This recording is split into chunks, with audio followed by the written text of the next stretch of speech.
Leo mai ona e feeling ni sa ma e falanu te pui. A wale vi inga o le atua sa e sitia nei taiao. O le mea sili le fa mai moi. O pe masani ai e ata tau e fofua.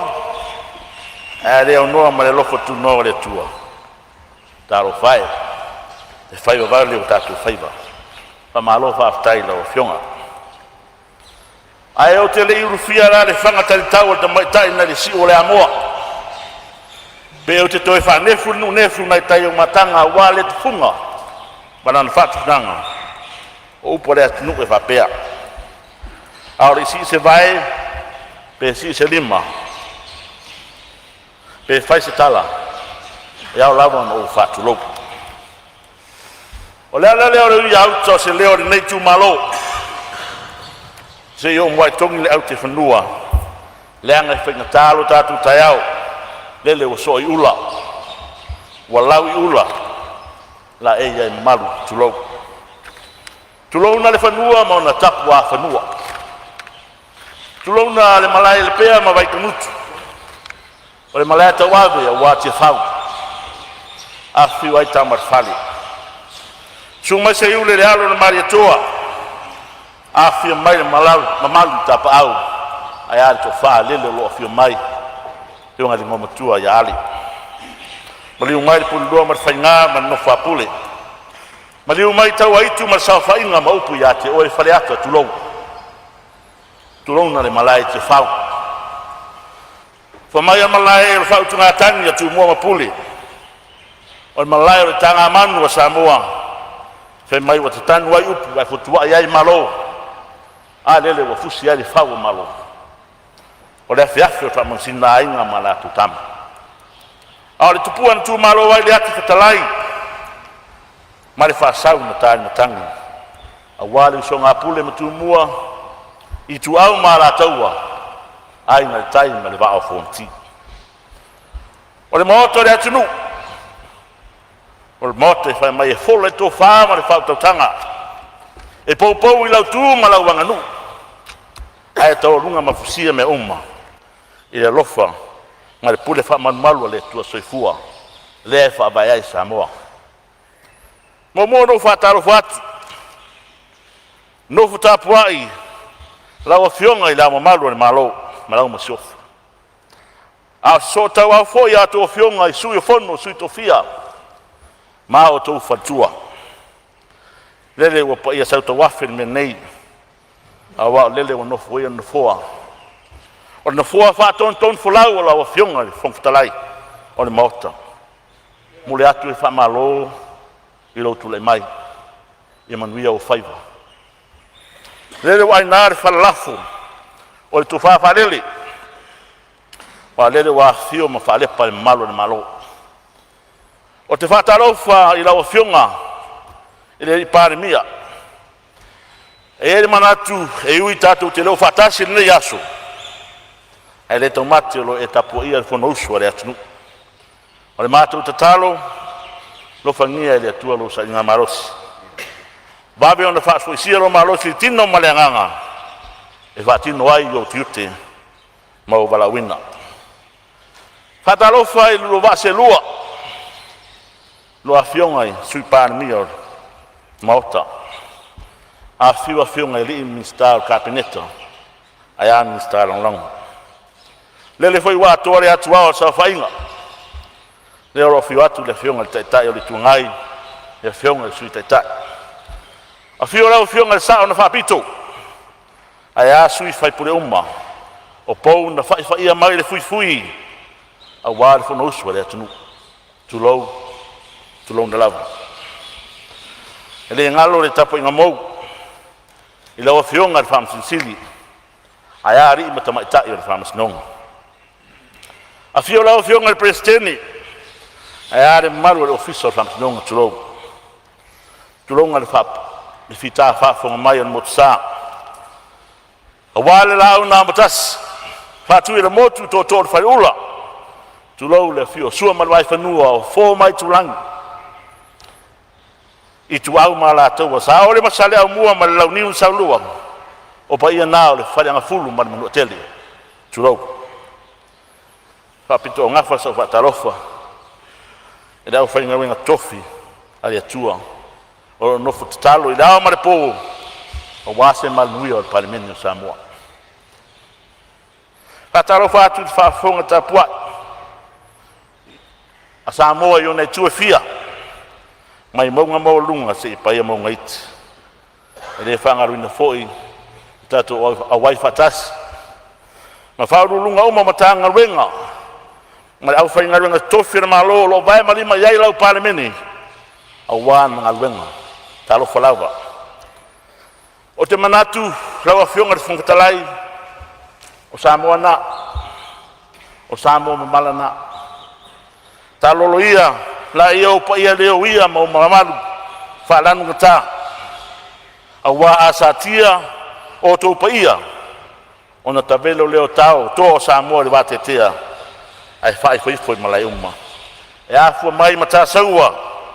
Se ia pa ia ngā ngaifo. I lo whao sauri i o lo ngoto i eile la. E mafua i se ale mea. A wafo i leto i se vawe.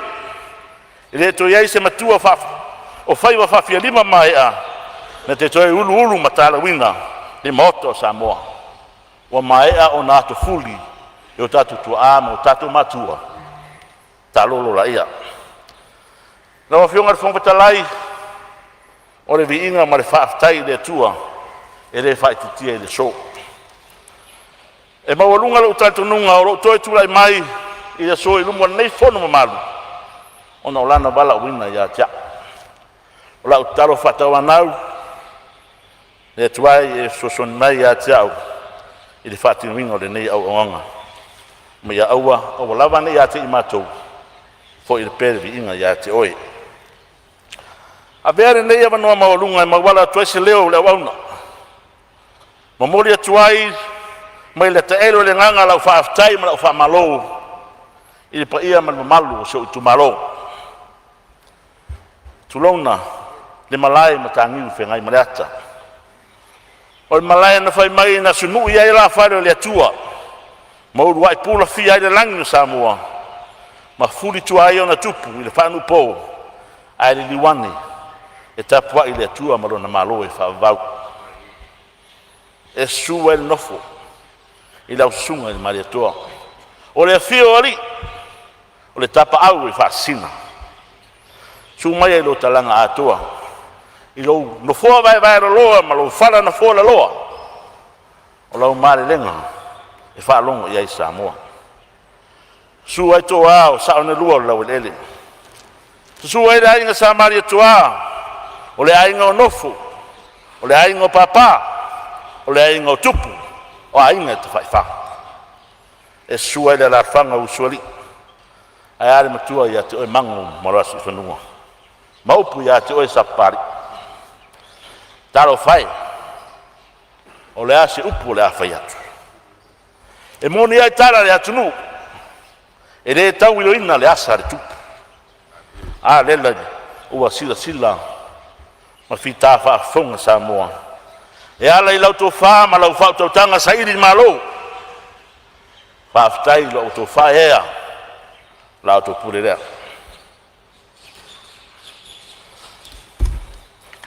Tulona le malai whiwhatu. O le malai o so ai ngā tau ri usonga pure ono i sala whai. Hala tō ainga o wha la taua tō mua. Ia whio aire i rua pea li i maro tō ainga sa li rua. E whapea fwere maru i tori mori. E a whio ai sa rara toa. E sua yalo mari e toa mani matua. E a rara ta ia ilo rato lua. Tui langi mana mula ulu. Le mao putfunga ma le na ai malai. Ma le lautina lau le lei iate oe sa fotu la fai. Oe o le pule. O le pule e matua. E le whangaruinga so nua tapu lele. O le whaifaren tu ese a sarbalasi. I lau whetalenga funga. Maru ia te oe sa fotu la fai. Whastai sa iri malo iso tātou nu. O le nau ta inga. Ia la ngona lo leo sa fotu la fai. Tau le fonga Samoa lo fai nei. E fia fai so sao ia manuau. A leo watini pa ore uto. E pei al fai bawai. A malo whastai.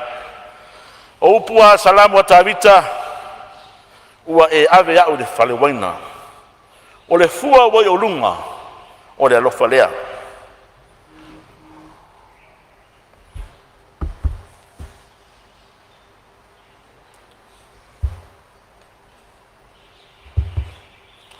Ua e tuina o lunga o le tutu ngala mepa ni e sulu fale uma.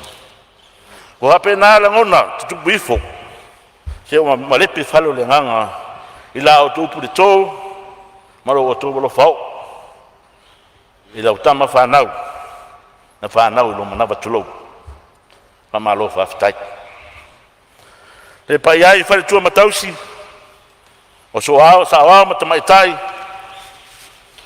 e malo se nu mai lato uma na tau peao mai tu e fio Samoa ma tu no e mau se o fa malo le rofa fa fitai le do nu e fa pito a nga fa sa fa fitai tele ina yo tama fa de nganga i lau sunga to ina ma le no fa fengai nga ma o to fatua e le ngata i tono se o tu malo a ta fa fio Samoa ma la lang se o ta fa tino vai le mana wa o to tal sanga wale ai se mala yafe e to ia ai ro tatu fa moi e le mafai e se upu mole ona fa lanuina la o tonga renga fita o le talo e fa manene le tua le nganga pia pa ia la o toto fa le tua a wale nganga tangata unga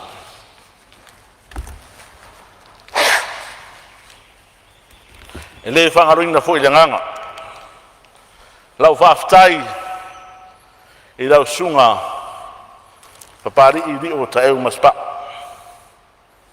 o le uso ya te au sa matau signor fa nga parota pa malo fa ftai lo te tua i se tai tu malo o te manatu e le lilo e le lan e se matu fa matalanga singa luenga lei sa e fatinu ai mese ai lo fa e tai tu malo e ale to finga lo fonga ftalai o fa malo le tau toto pa malori tau tua matavela pa malori finau ma fa toa e lei fai mo fie o faiva o lau talo ia sanga fa manuia pere tua i lau sunga le fa le tua ia ngal mana le fa nau ma le ai le me fai ona fa ngaruinga si matu fa le fa ngaruinga Federal Pacific Group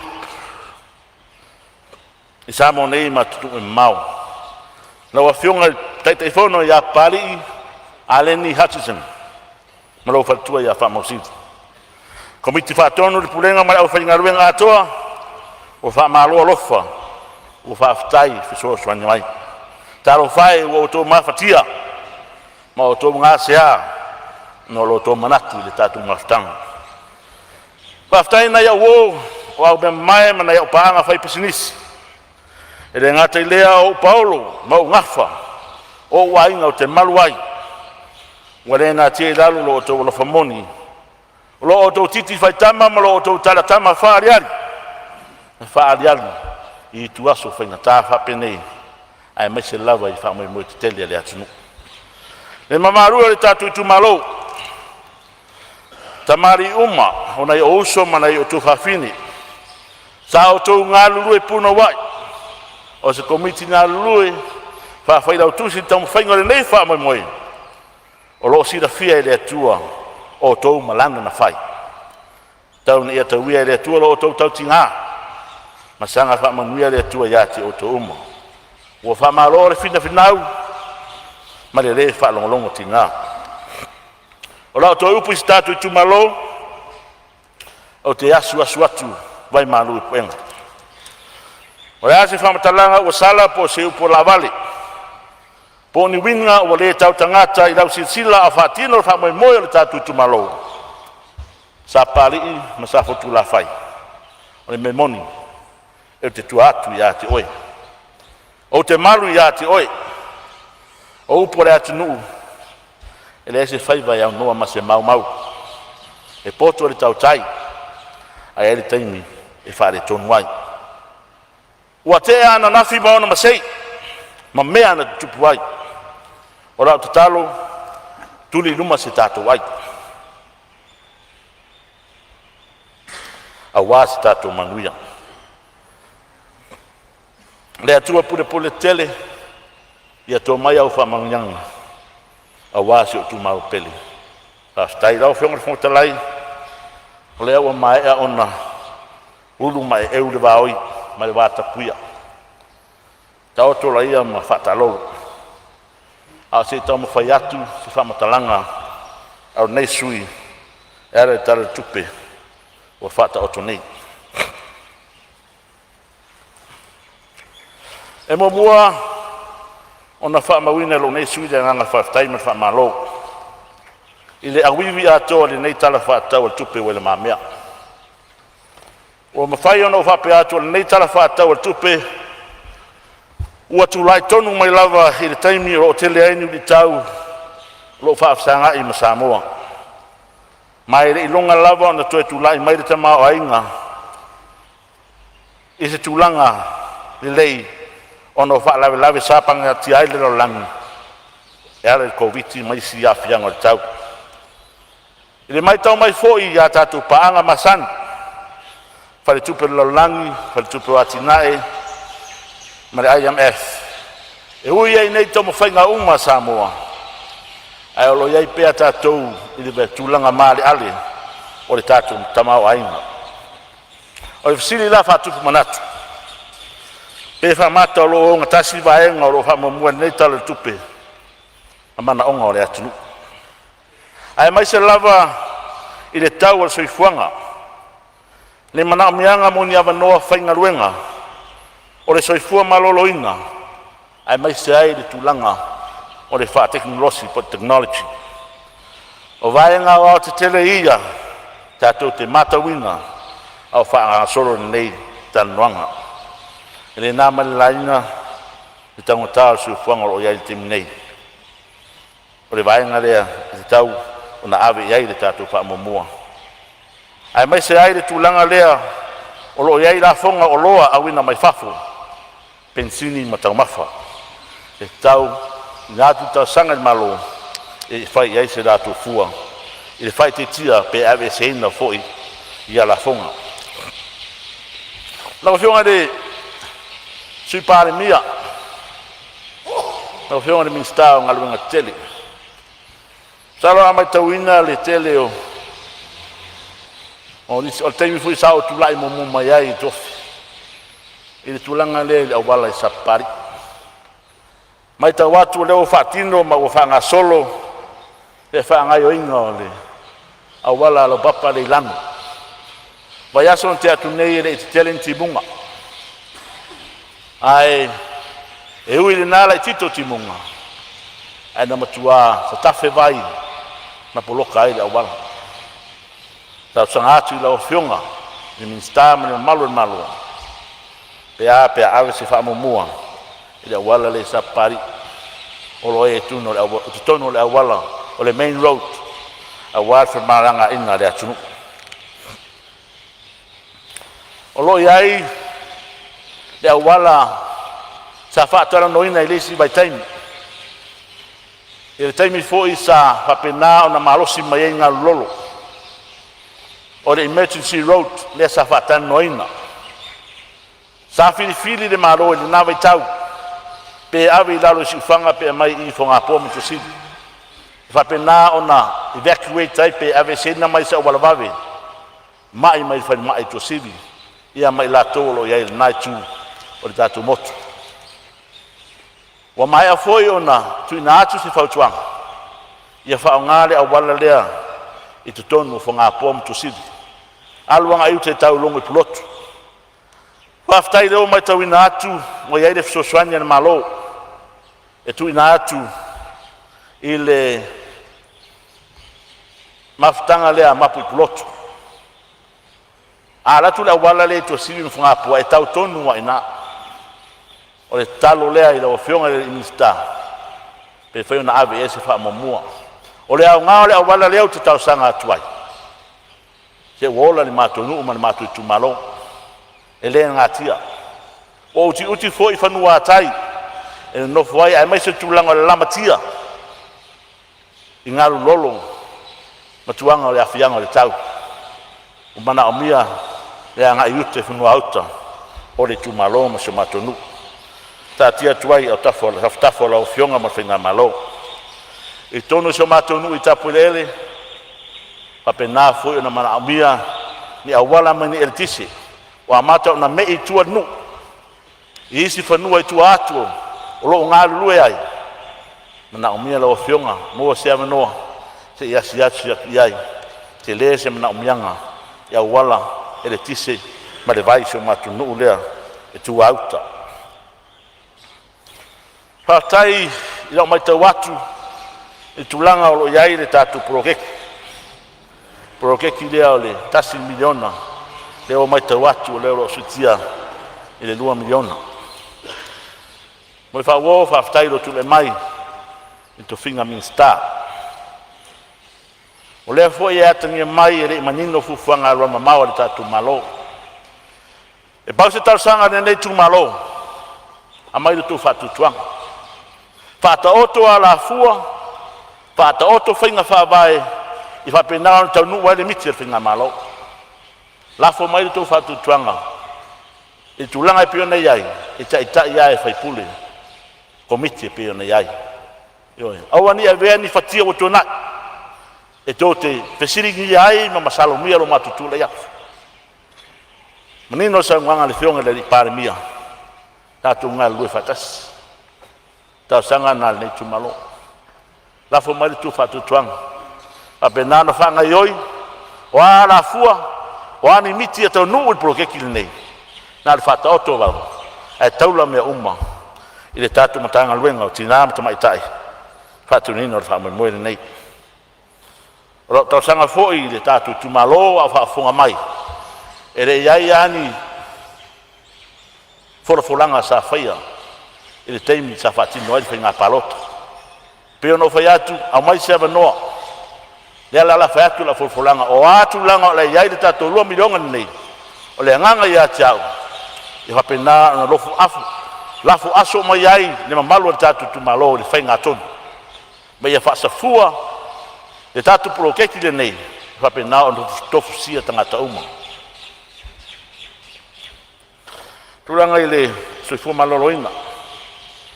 Sa le aula, haftai moro tu le mai. E whare mai tua sivi, ia o lo mana o mia, e toi whate le ina. Taimi nei na luas fulu moenga le iai, moenga ne o lo iai. A tumu tele wangata le tosi fulu. Mai ai sa lolonga e tau i lai tuo o le tatu motu sa la fai. O lo tau tuaina e le tatu mauta ngase le tu si. Kina atu i lumo lau a fionga. Pe a na ave e se fua. A leo nei tau sanga o tua atu, a ia fata otu. Ia fate le tatu whalima e tu si. O leo mai tau wina fufuanga alma mau le tatu whainga malo. Papenao na whaame ia se ofiso whaamasnonga mai tua sivi yanga iatu i salonga. Ia, a fua lawa fionga ni minsta. Ia e tuatu whasi ele na waire te le. Papenao na whaalau tele mai ele tatu whalma. Tua sivi. Tulanga ile, ele o tue nama laina tulanga lea i whawhitau le lo tulai mai tatu whalma. Tulanga di fai titia o vai la au mo mafuala au mo le au ngasi. Tai le mai tau atu tala tupe le wa iai le tupe o whaanganga i whapenao na whatonu wai. O le taro le o whionga ni minsta se tanga ifo di vaenga lea i aua nei toe tupe. O lo iai lunga o le tatu tala le tupe e lua te si mariono miliona i tono output 11 o lo fai titi ai le tala le tupe ai sui fuma maloloina pe mawhai o na tuina mai se whai matalanga pe ai sa ua tere ai le napa u alo tele mea mana o mia e le tatu sui fuma maloloina vaenga muri vaenga whanmai o lo iai le tatu o mukuka na o mai o na whatinoina na te tala ia se tema tau sangan te atu nei e o mai teimi nei e le whanga i oia lava Toi rua minuta le sui. Lau fionga le minister. Ole tulanga le lau fionga le minister tupe. Mupola. Ole alawa o saua I pepa le tatu Palemene. E tulanga le tatu forensic audit. Aman mole ole ase tulanga waiai. Ole mai tau watu tasi tesi ma le 5 miliona e tupe le sa whaaluina I le lipoti le nei. E tāua le tuina mai lipoti nei o al lipoti sa papenao na polo ina le Palemene. O ia ni whare tonu whaleile anga I luma. Ai whapeo nana lei ma solo lei me uma. Ia vi ia le atua ai te tau lava on tuina mai I tonu le tatu Palemene.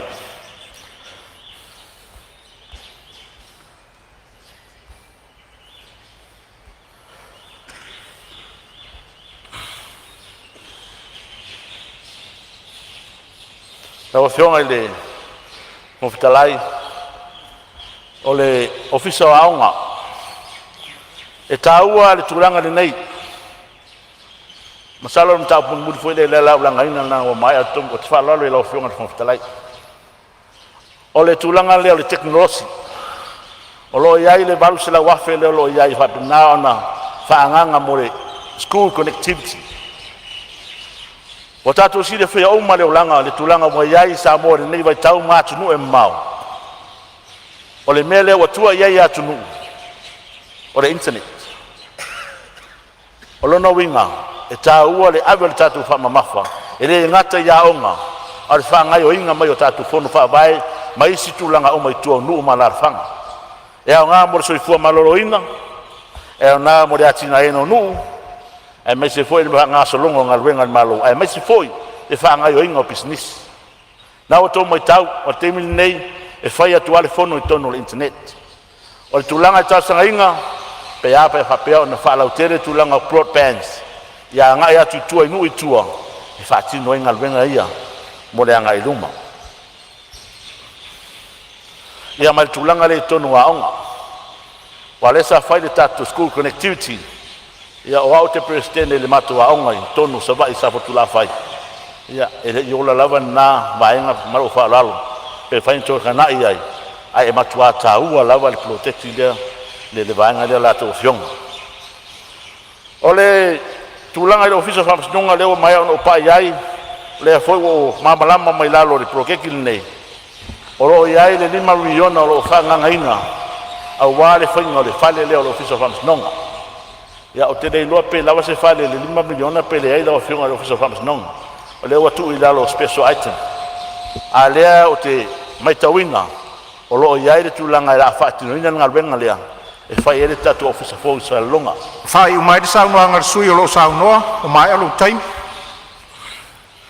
lao fionga le whongwhitalai ia o te awa I lao fionga ai whawhitai tere mo lo wanoa o tuina mai o le mātou tala le nā o se mātou sao fōi le nā whamangaro se mātou upolongo vale pe tau la ui la o tau whita whaafonga e tātou seu le tua ka pe nāo mangalo e me uma whātai ma se leo le auna whamatafi le tua lo tātou aso soi fōia mai manuia whaftai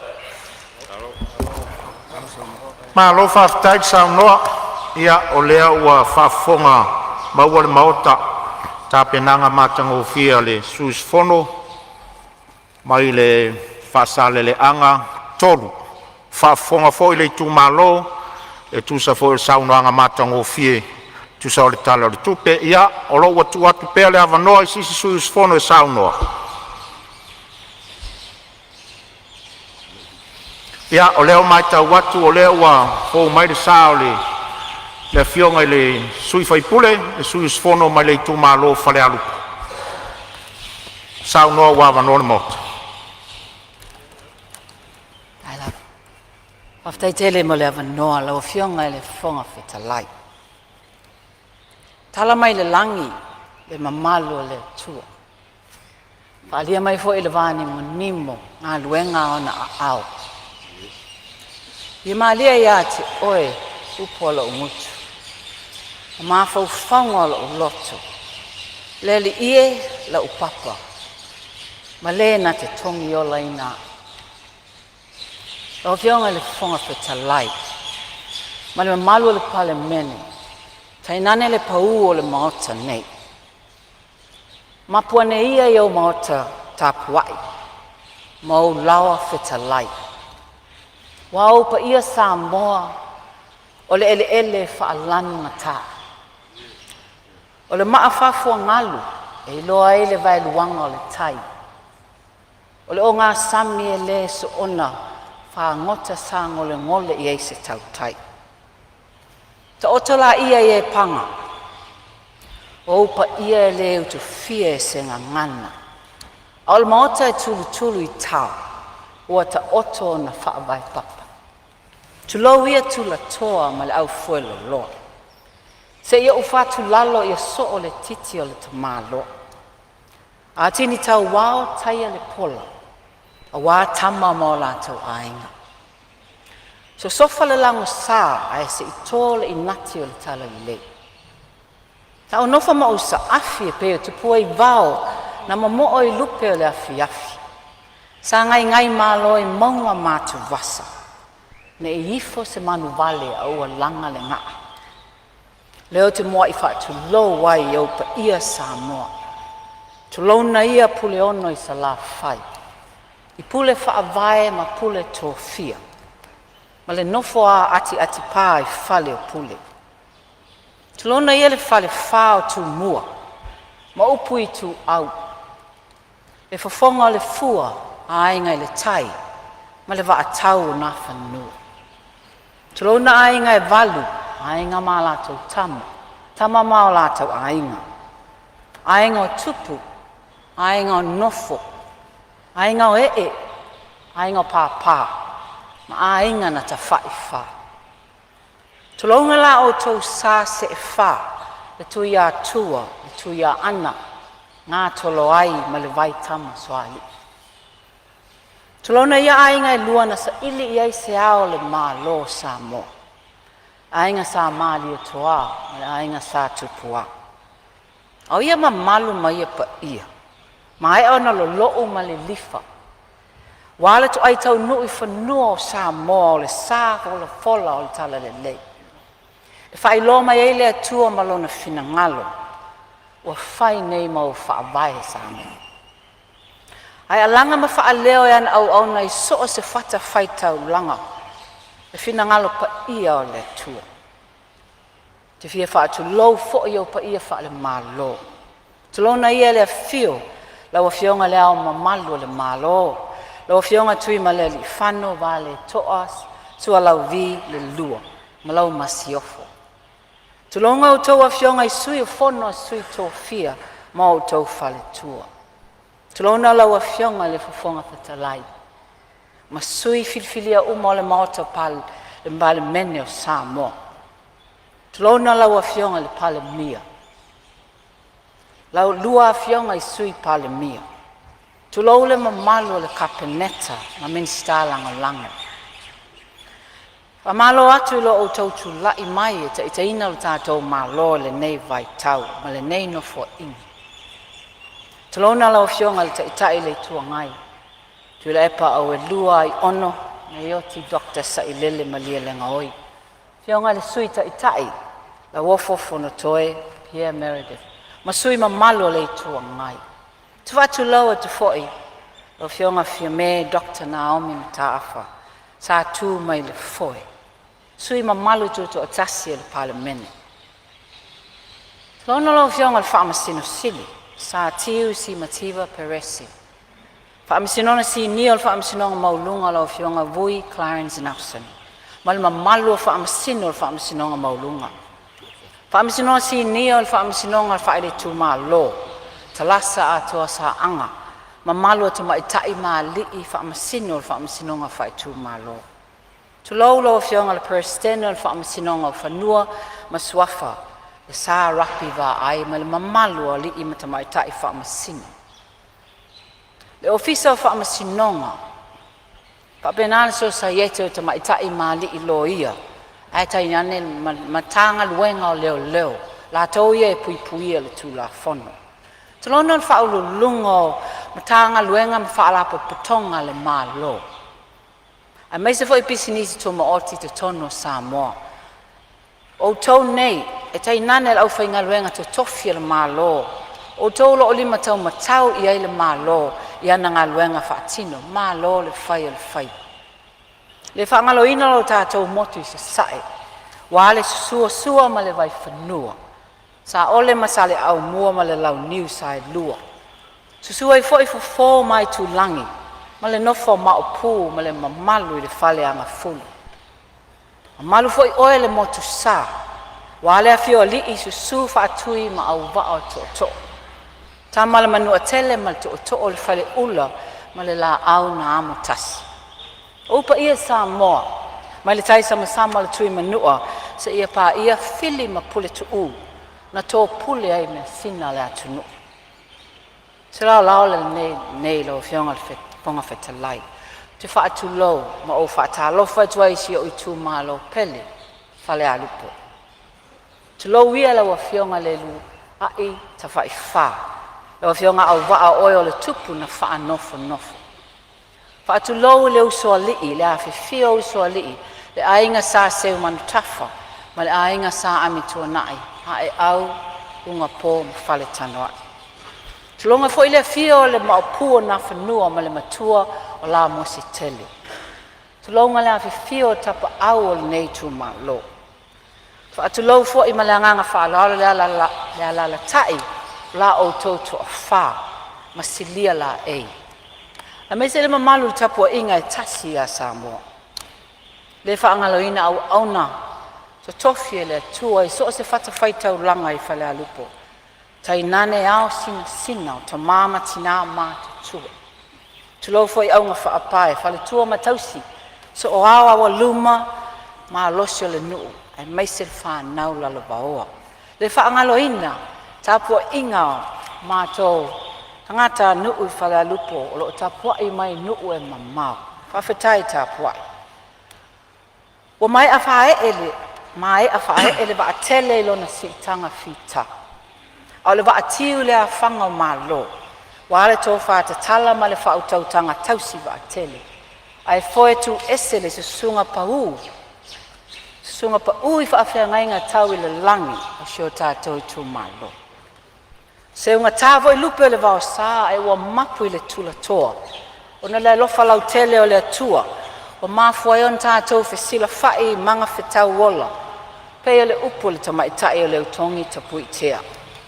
Ngonga ia pa ia le vaea. Ma mamalu le ave esea o le taiao ma le aso o mawalunga. E uafu sisi i le leo o le au auna. Pa leo ina i le anganga o le whaafatai. O le loto o whaangai e tia. Le loto o malia. O na lao tau pule o mawalunga. Pa le alupo. O la o tau whaaloalo o le ngafa tau lima ina. Ma la o tau whaeaea lo utu malo e pele i le loto.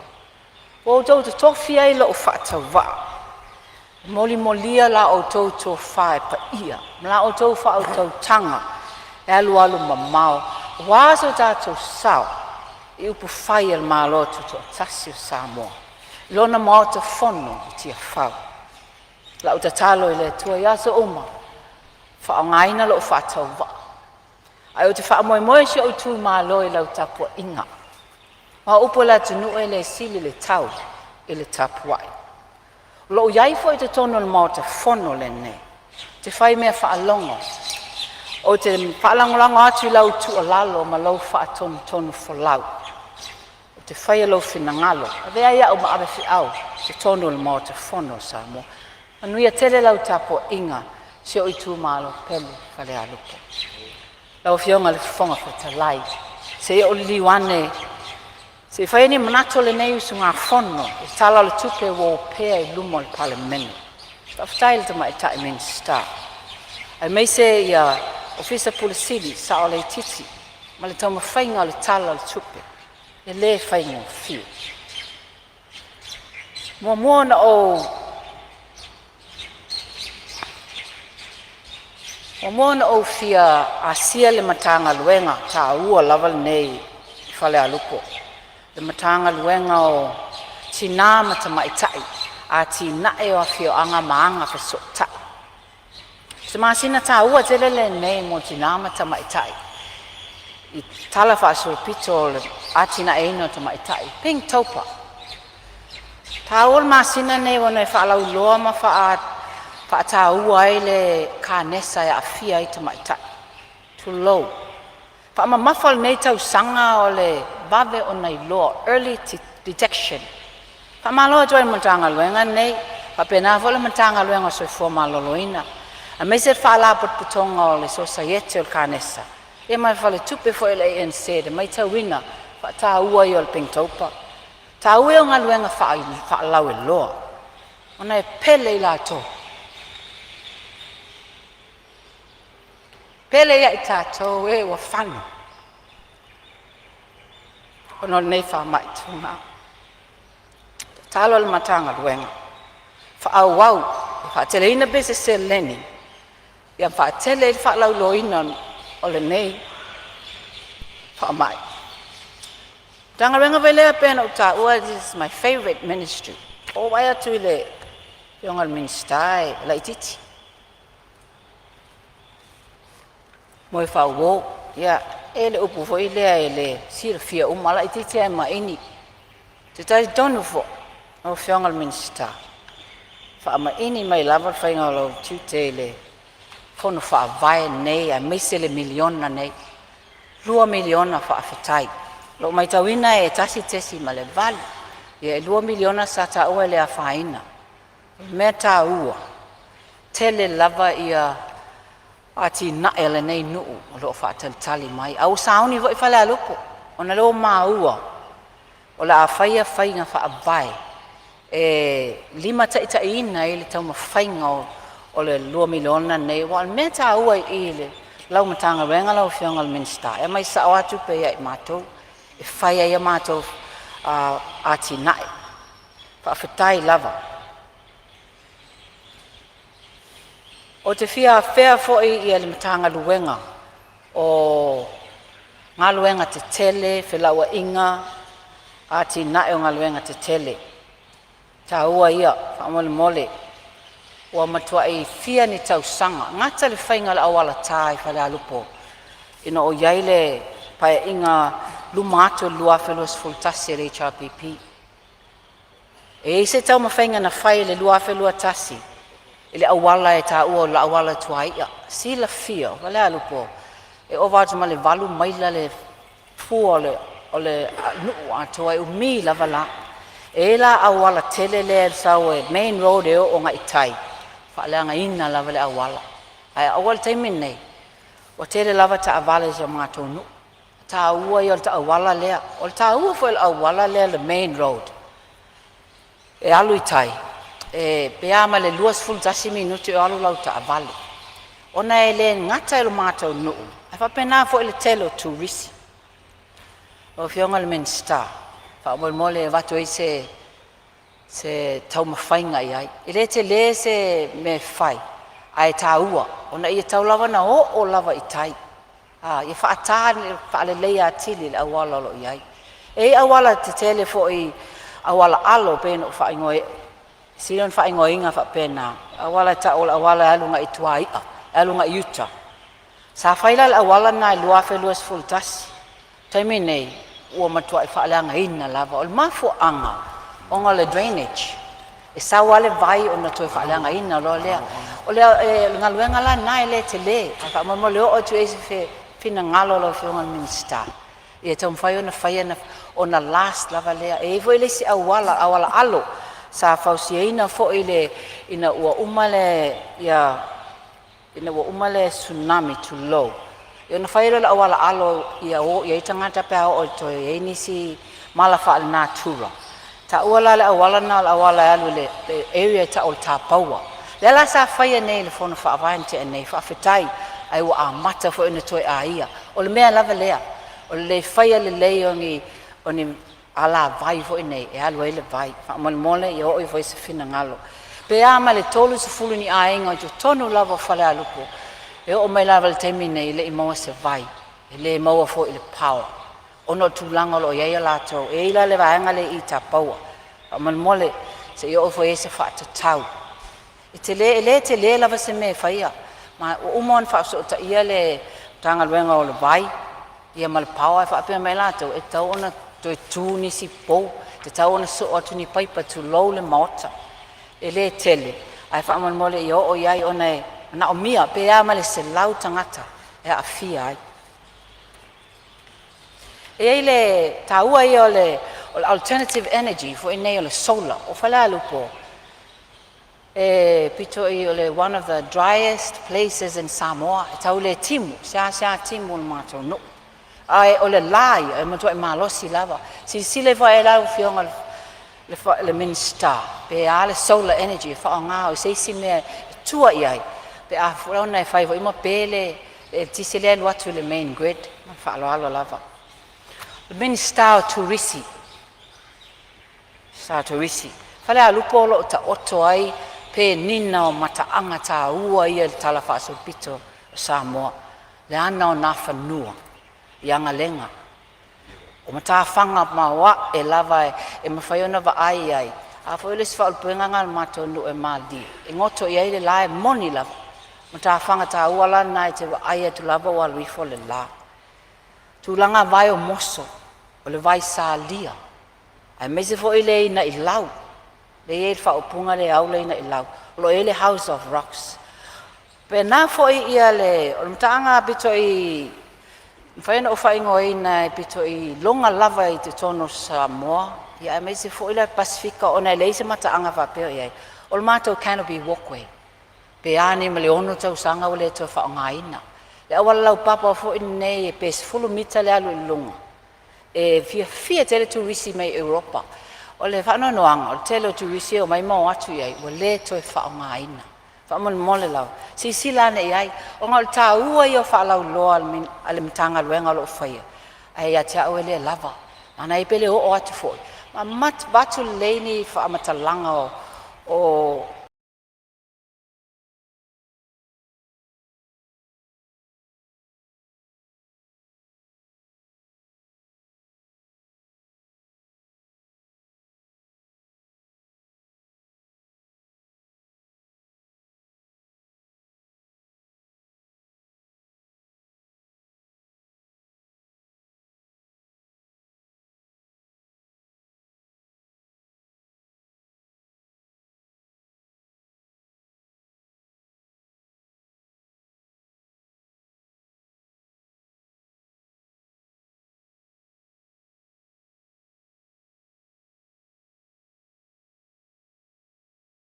mātou mata.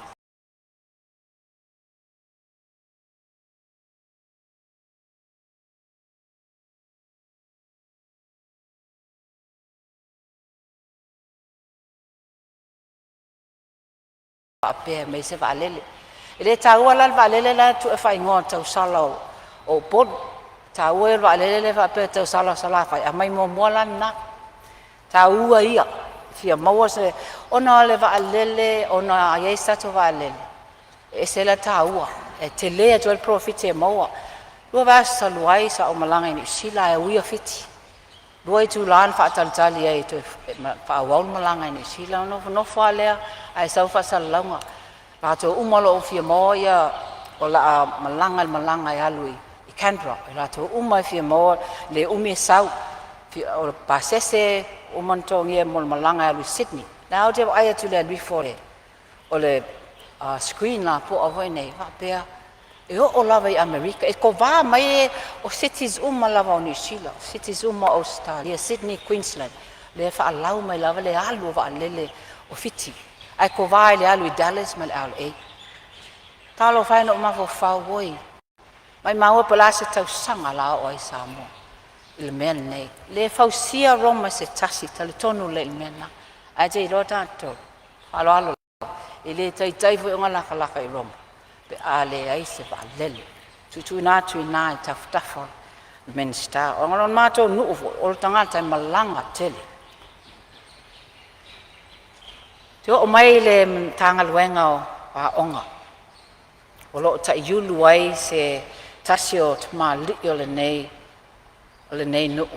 Whionga au Chris Hazel me. Whawhetai lava. Mana o mia lava le whaaleia tili o le connectivity o le internet i mātua onga primary school.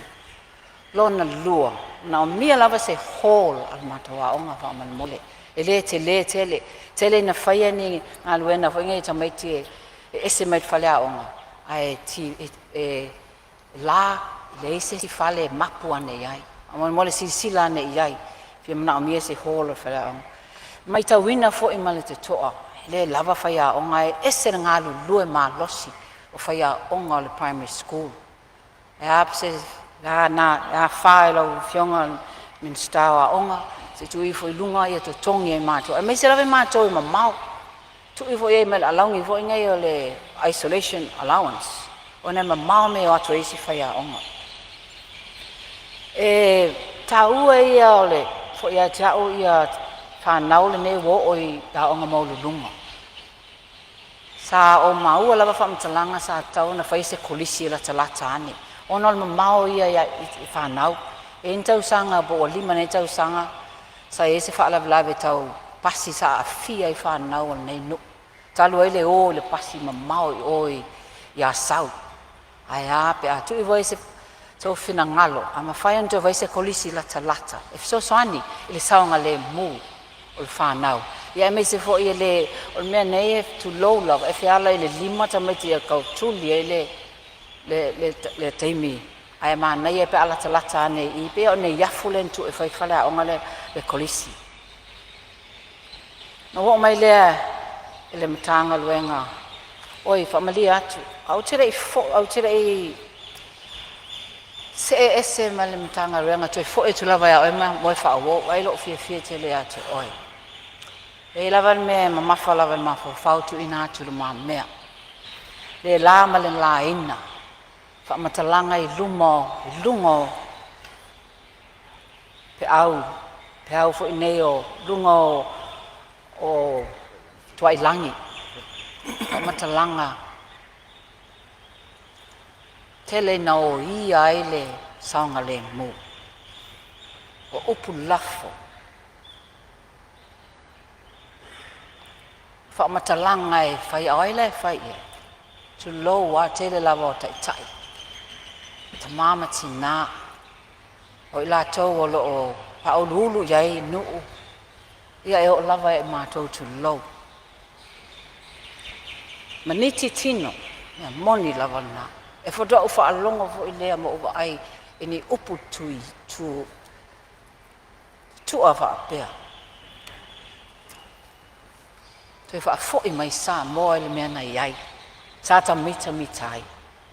Winga tau sili, a mionga mamalu, a mionga tau anga whau, a mionga tau o loa, integrity, ethics, respect. Tātou tau siai. O leo ia o whalamona o tangata. Tā lofa Samoa la tunu pele. E lai ona tā ualo tau mtanga luenga lau whionga min star. E awala atu sui o nu.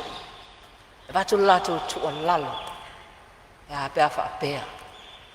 E apea sau no mamalu whaapea. La asana whai lawa i whia.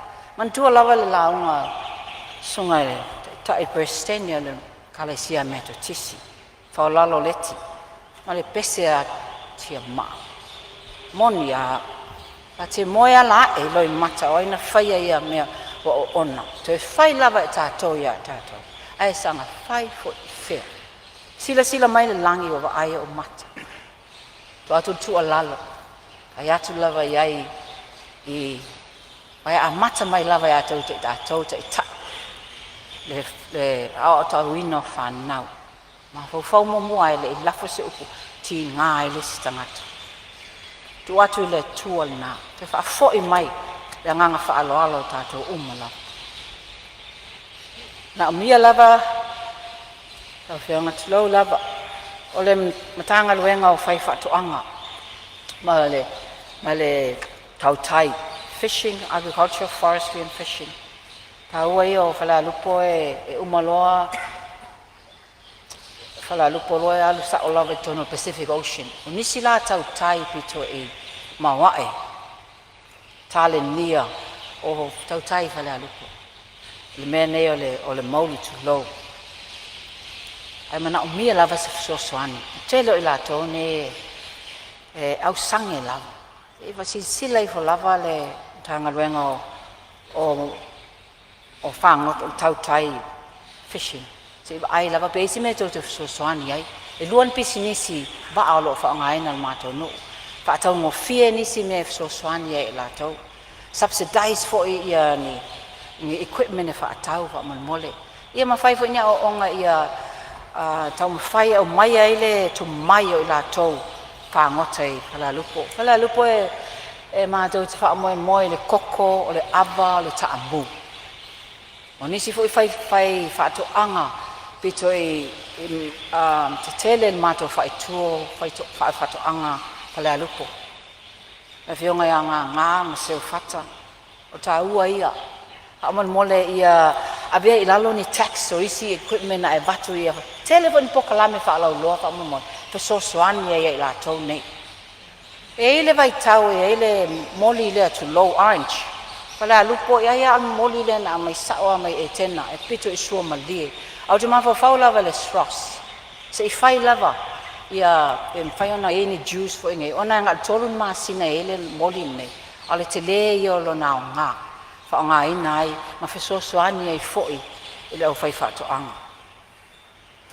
O te o mai le tanga luenga le tu low lava. E le authority le gambling authority.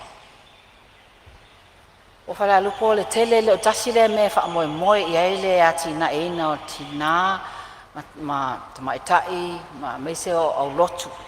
Fia lava lato e taalonga le o le pinko.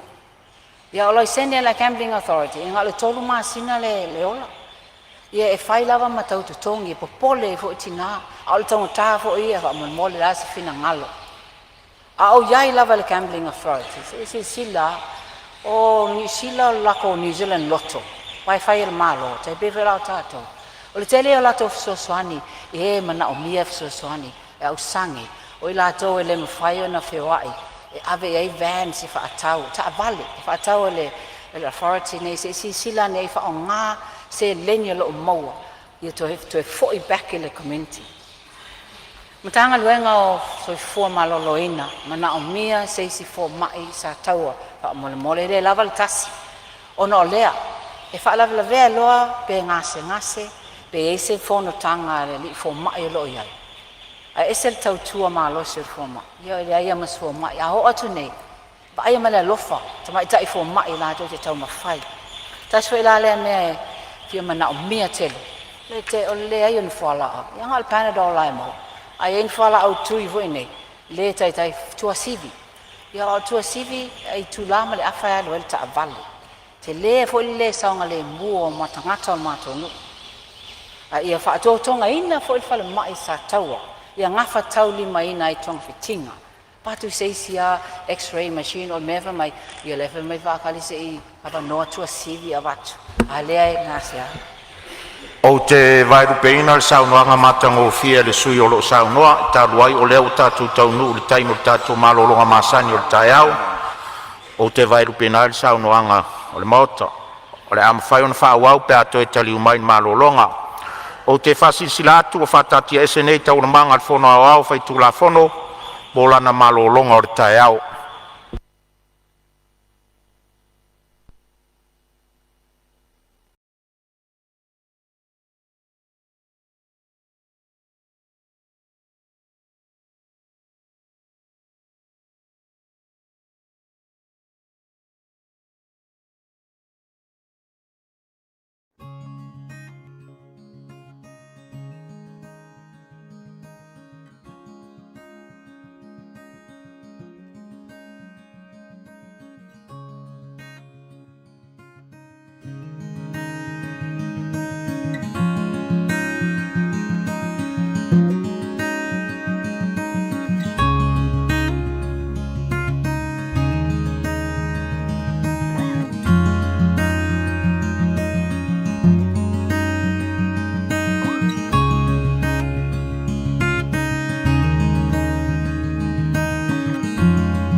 O te whasisi latu wa toi amatalia nei te ulumanga al fono au fai tula fono.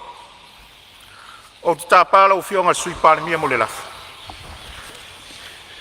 Whionga I le whonga whono e le mana tō leo a sao I alo tau tenga mal tani ngai sua al Palemene mamalu le nei tuaso.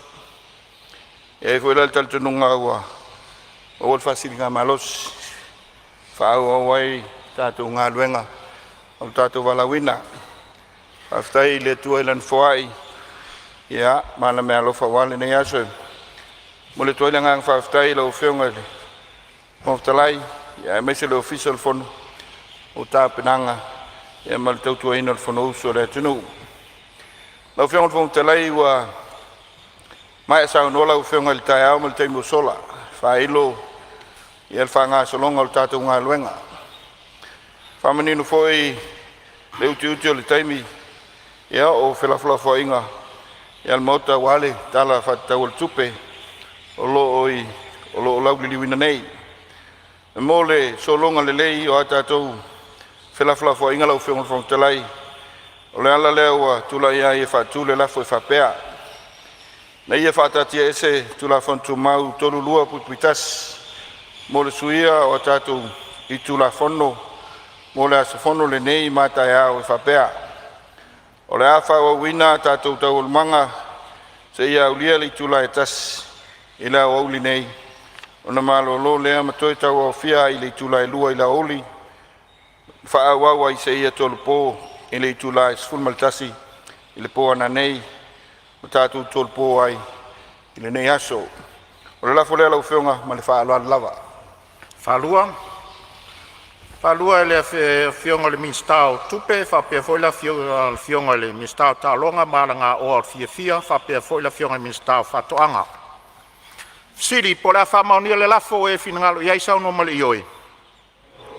Au ese le le ai. Ua manu malo le ioi. O la whanga solo tato ngā luenga e tusau le lafo o whamaunia. Ai le tu ina atu le avanoa, e wha o waid sau noanga le whionga I le sus fono mai whale alupo, na ni vaenga tā ua e fia wha manatu atu le nfoa. Tu sai o tātou tu la fono tu mau, e o lava o na ave le whalanginga nga I a whionga I minsta, ina ia wha tā ua tō whinga wha le malo. Ai leo le tā ua o lona suafa tu sau tātou tu la fono tu mau, e wha pēnā fuang so ni atu niso sus fono ele I sau noa, whapea nā whona whalupe le suis fono ina ia anginga I le mamalu o le tu malo a ele o lona suafa ma le anganga whaloalo. E whatati ese taurumanga o lo malolonga le taea o lo saunoa le suis fono mo whale alupo o le avanoa le neo tāpai lau whionga le suis fono le suis fono tamaitai whamai a mai lau saunoanga.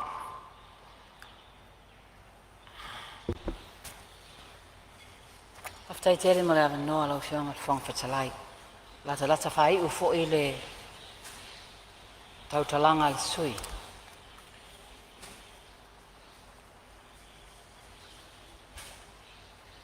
E malolonga o tautala I le matanga luenga o sui fu maloloina.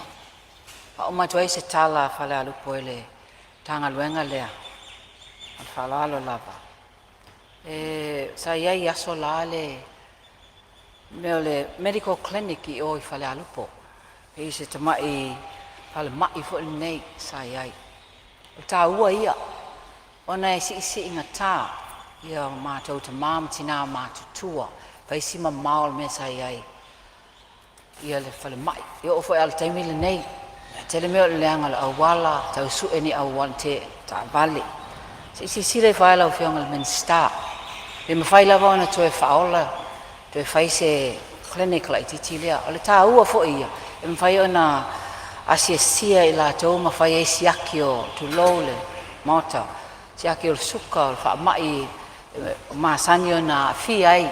A mai se lava I te maam tina matutua. Whapena fo I whanau laiti. A mai se lava nei vai tau o le telo wha mai ese. Tutu atu inai o tawhatafa pe a mawhai. O le tā ua ia o le mātou nuufo, lo iaini ta mai tai fo mai pasia. Whai lava na fsosoani e whaiel tūlanga na. Wa mai le matanga luenga o whainga, o le matanga luenga Palota. Malo lava. Awala mai lo fionga men star. Awala vel office sili man matanga luenga. Mo nga luenga fita sa to fia ngai mo to. Lele umai ala nga luenga. Fa inga palota. Tu alalo fale alupo fa mo mola se sila ne lava. Yang ba ai ma fa na palota se tasilo na itu malo. Yo anga ba au masani masila fia. A e matai e te palota lava melo e lo swafa matai. A e le matai. E te palota lava no fanga lo e au mauai. Ia, ta watu male falalo lava. To tele yo tangata mato no. Salem fain palota e falalupo. Onol melea e leni matai. Ai palota lava vai tele po fe lava me au mauai. O fain ta ia. Me nei al mato no e se fa manuina. Alom fa na. Umanola onga tulanga lua la kolisi. Amanuina lava i a onga e au sia e le universite i Palemene. E lem faila na osu mai falalu. E o mai ia onga. E o mai lava e nei. Au mai e fo ila mamatu. Su eni fale e nei. No fo ai. Ai tama lele lava i falalu. Umaloa ia onga fa universite. Fai ila ia le mangal wenga. Tu lo fai male ainga. Kon no fai nei fale mo tu tongi ia nei ma la tu fanua fa tau. Fai tai la on fa apea. E palota rola vai tele melo no fai. Ono le loto lava ia. E fia tau tua lava. La fo ila tau tua. O le tele fo ia ma tau nei e fai ngā luenga man no fo nei. E o lava i fala lupe pe ta itasi ta i lua le masina. Ai fai Fonotaga to nai. Ma ati nai ainga. Ai le masino e foi fa lava lava. O le to lalo pe ama fai. Pai ona to sila lava le tule. Ala mele fa pe ai. Ai lava so pito fa lalo. Ai te no foi nei to amua bo fa to ia bo fea. Ai e fina ngalo lava te palota i o. E sa mele tu ai lava no. Ona ese foi lo fa sino mangol tele yo tala fa no na o at fo lem fai fa mai langa le mo tengo foi ni a le mo te fi palota o le loto nu u la volta ngat ya bi fo la ya inga le matail tama ai le matail ti namal fa na o mai fo ese ai so se tu la fono la vai pe fai ona a fai nai ma ese ai ni ai ele stula fono lei. It's an unfriendly law. Si sila na iapem fai ona fai. Tu le ele fina ngalo malio le tangata. Wale pen o fai atu ai.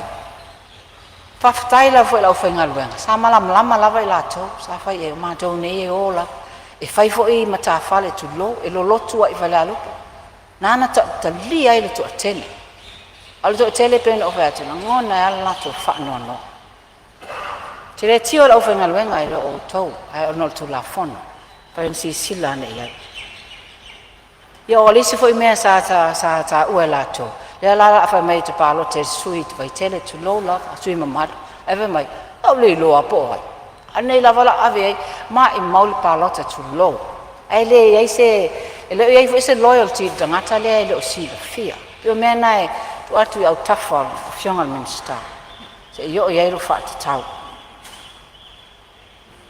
Le tanga luenga o fa masinonga.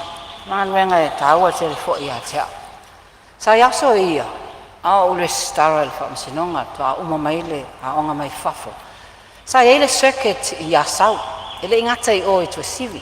No o mai fo i nei le whainga o fa masinonga ia sau. Nei i le tua sau. Lata ta ua ia ona lata le mato nu. O me nei e fai fa masinonga fa nua masuafa, fa masinonga fa soltu la fono. O tangi vo i nei vao tangata matangata. E o mamao ai o tu esi. Ma sa ni o fa longo ina, i leng matu atu nei, ai le o. A le mamao ia tasim la fai tu lai o atu ai, o atu le pasi, ma vo i nei kasi le pasi o atu le lima le vaveao. Fai ta ia, tu na tu taf tafal.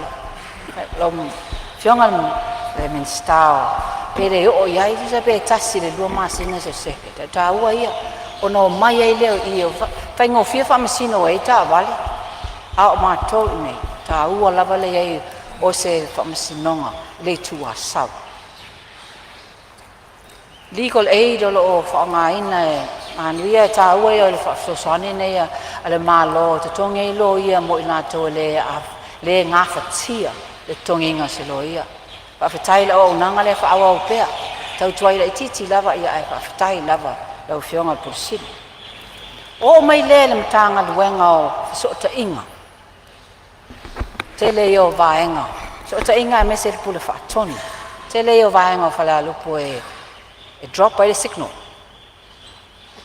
ta ua black spot se le maua o mea nei tu low lava whaafoanga e o lava ta moita mei te tu uli te fuangi lalo le ngiulai se ilonga tu i ofa tu akalia e viri mai ai e ana whaile o tanoanga i whafo e ofa tu e pia fia ta mamtina e whaalongolongo e re clear ai ai ia maunga la iti o ngā tatonu o whale alupu whaina amatu whaatu e se pō to tongi le leia digisau ma le Vodafone se lengi ai tā ua ia e whangai whao ngā o mea nei e o su e solo se me e maua i se so ta inga mai ona o le o le signal digisau ma le Vodafone o vautou whaasala lango fuene la ia ma se a ngāia i mātou pe a le clear e le fia whaatau o vo inisi ia o tau telefoni fau taunga o le community service obligation fo le nā al Vodafone man di sal to lo le fonga le pule whaatonu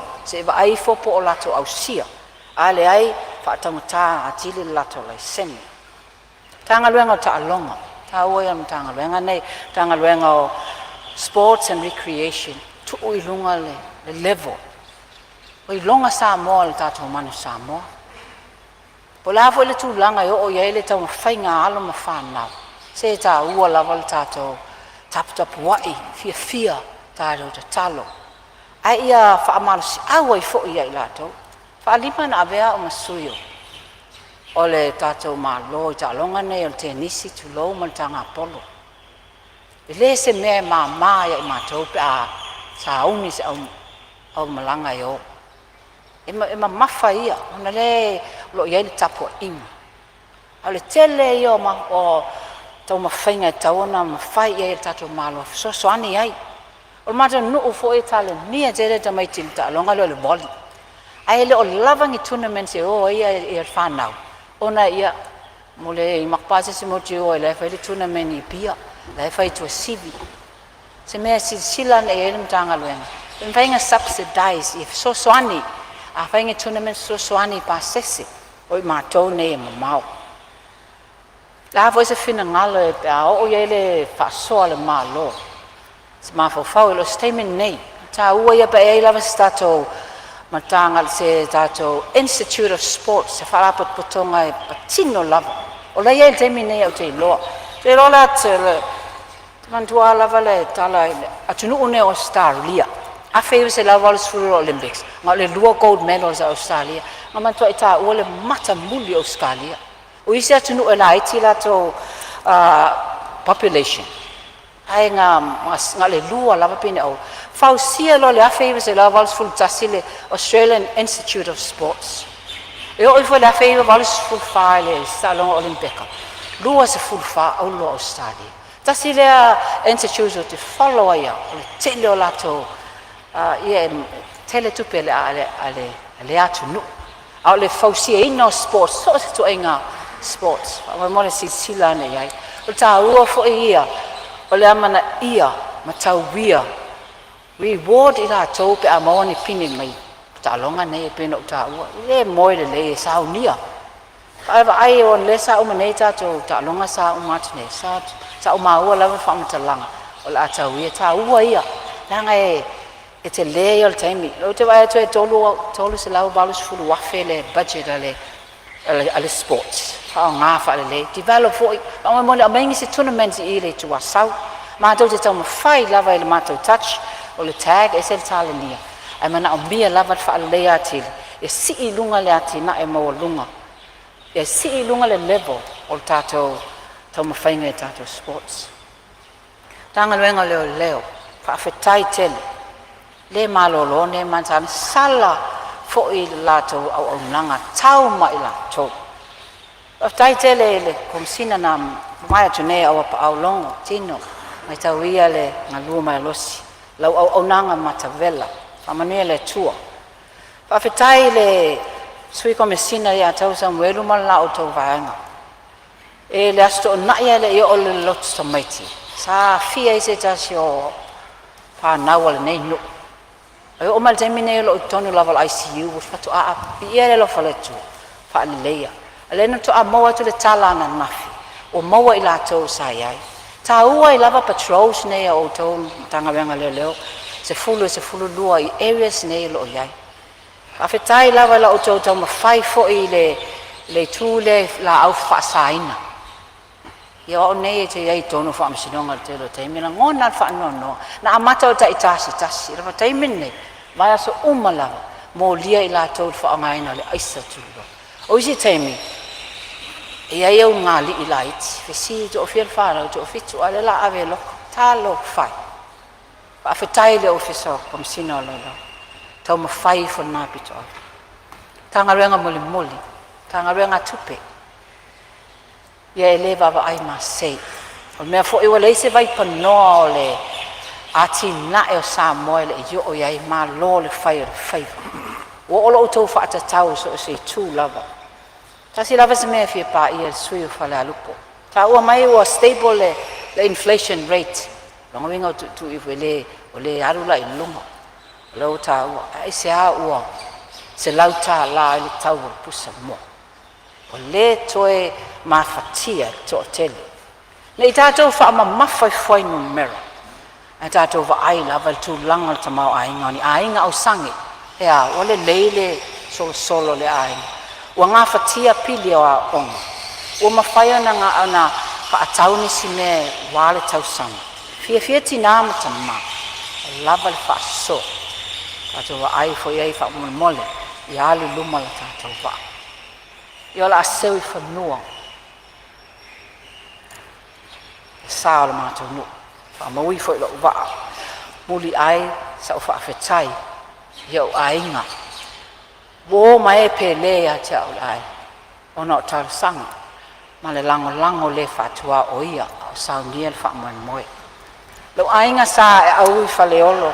Au fosia amelia. Nive peseta. O ainga uma. Mai se le nofo whaafea ngainga. Lango mai ma tatalo mai. Whaafetai. O ena lango. O lo au mau I o polu nei. Atu nu I mamau. Whaafetai na malanga mai. I ia le tua mo o tau. O la o tau tam whamarisi au foi. Ma o aile loto tele. O ainga I vini fau lau suma te sele matine. Tulu au ma le whake sa whaafetai. Ainga sa le awai. Whaafetai la o tau pule lea. Nei mātu nuu e mamau. O ai e le tangata o tau manatu mai ai. Na o lau te talu. Te tala le tua whaamalama. Mana whaamonianga mo o tau umu.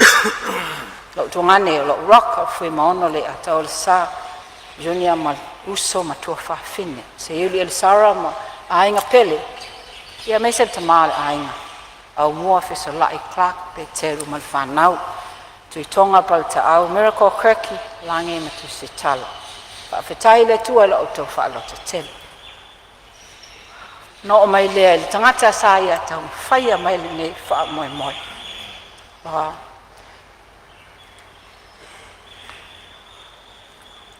Fio i le langi o ia, o mau atu. Uma fo I whi au. Sio ta maa, Papa, this is for you. Ana bola I open ya mina le vai si tafa whaafetai. Give Mama a hug for me. I miss Uncle Misam until I wow. Lawa fionga. Fonga whetalai. Fionga sui pale lia. Kapeneta minsta lang. Maise mamalo le tua ngai.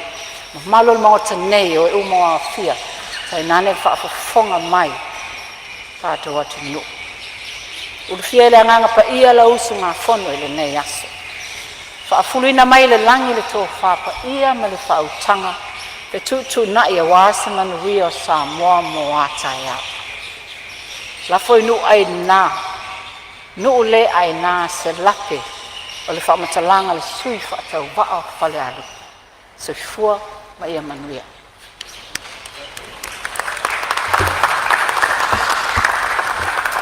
Malo whaftai le saunoa whatamali i au fiong le sui mamalu. Ia o leo whaafonga le maota. Ai mai se o le tapua inga mamalu o le itu malo whaftai, malo tapena. Wana o se whautuanga lava le nfoa, e manatu le nfoa na te lea uri tō ina le tō whaa i au tō fionga i sui mamalu. Ai olo tu avanoa tu lava i le umi o tō saunoanga ono le tele o saunoanga whaatau pou. Peitai na ona soa tu lava i au tō fionga ono le taimi wata oto mo le tātou ngā luenga atole nei wana o le ono aso. Tala no ai le tala o le tupe le nei. Ona o lo folau le tātou malo ma le whaangai o inga o tūlanga tau whaalavelave tutupu whaafua se i le taimi nei o uiolea ta oto atu lau tō whaafata mali. Ia o lo avanoa pe lava le maota e saunoanga nisu sui e winga i le tātou tala whaatau o le tupe luafe luasfuma lima luafe luasfuma leono.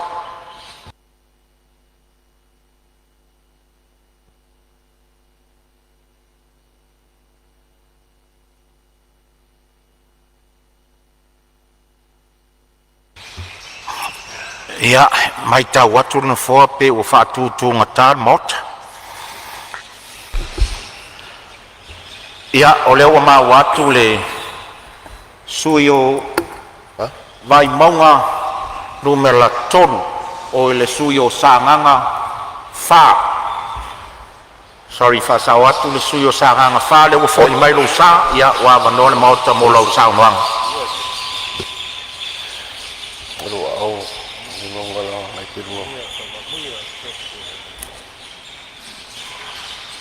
O le tama na soli le alofi vai fou ma whaifo le vau i pausea.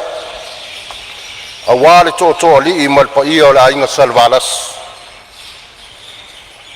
Nausu mai le se aluma o le pae ma le auli o le lao ai whangapiapi. Ma le matua ingoa. Tu whaatasi o la loto e o whaatu lo la soifua. Mo le ngā luenga le atua. Se iau ina pensione ma malolo. Talofa watu wha mai te sa. Aile ngalo lo la fi taitunga i tai au whape nei. A pelu ma fua o le levanga. Fua o le malo le levanga. E manatua o lua i le ne yaso. O te le matalu salo i la o lua tapua inga. A o alo whaiva le whatau wa. Patai tele i la ua fionga le whongftalai. Ono le leia wanoa wha auro. Wa o mai sei wha leo ai se finangalo se o tū malo o sa ngaka wha. E la atu i le nei la ngumua. Au wha whonga le mota o Samoa. O loo mai moa wha whonga mai. O te moa i whatalo whatu lau o whionga le whongwhitalai. Ma le paia mau alunga ua malu tau we e ma malu tau tupu i le mota nei. O le mota lava i te whau o le mota tau ave a wau whai o le malo Samoa. Tā lofa lava. O te manatu. O lea ua maea o ne fusifusi lapalapa o malo ma momoli fonga na musa ai le sanga lala. Ua maea foi o na whaamua le vi inga ma le whaafutai le atua tolu taspa ia. O lo whaavae ai si o tātou malo. A wā o lo na lava alofa muti vale ma lo na anga le lei. O lea ua tini pā o ai le auto e pei o le whaivaivai. Ua tātou fisila whai ai le mga whatau ola e pei o le upu ia le utongi tupaitea. Ua tātou tofu ola ai lo na anga le lei. E pei o le tala i le vai o a inga malu atua. Ai tātou winu malie le tufu malele. I whamanu yanga le atua. E pei o le vai na le siu o le whanua o le tua masanga. O le tala e whai a pai a tea mpa i alala. Whai mai ua tongo le lei ma lama ina ua fotu pule e whai vautama. Ina ua ola le malanga. Ia tu maupea i le atua lona vi inga. E a matatu nei se i o le whavavau. o Samoa ua uma o na tofi. E afua mai le tolo i saua se ia paia le fafā o saualii. I ona paso po ia mo lona whaavae tū mau. O ona tia vavau ma le whaavae o upu popo. O le whaavae o upu tā oto. O le whaavae o upu tu ungutu ma tu talinga. O le whaavae o mea sina sa afi ma tau I malu e lau puputoa ma le au whaitau laulu o le atunuu.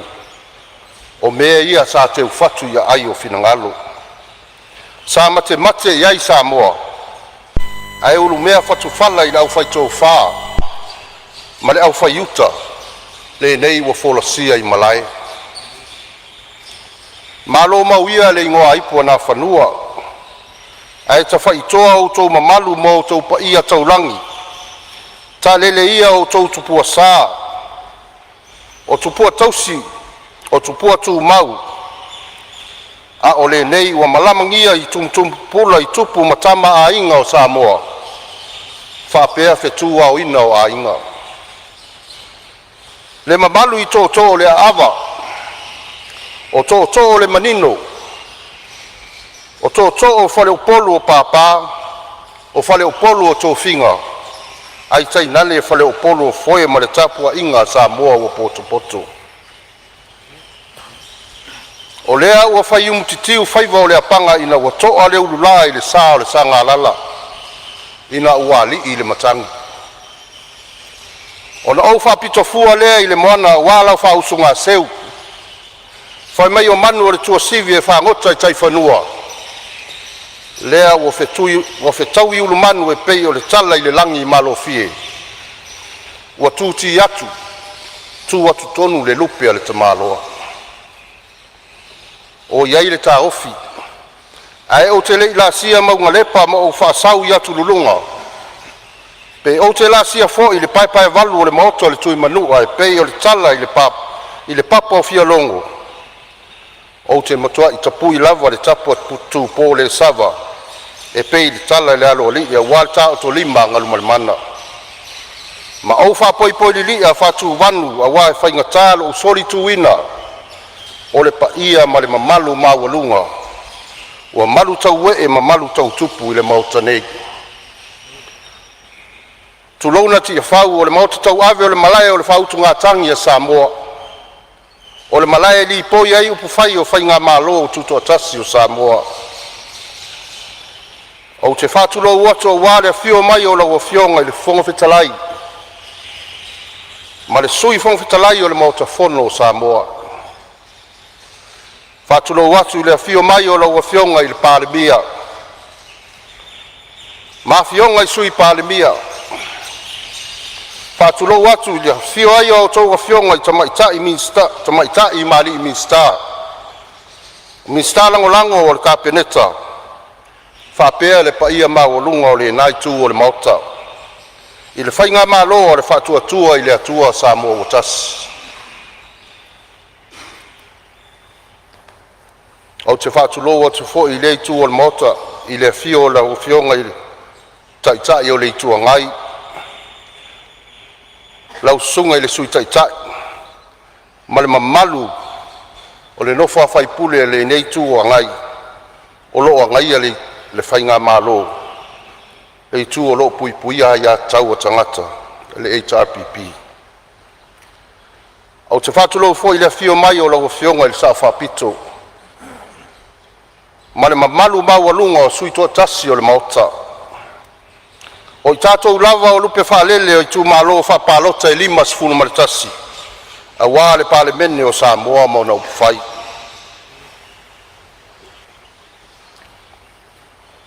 Tulona le su.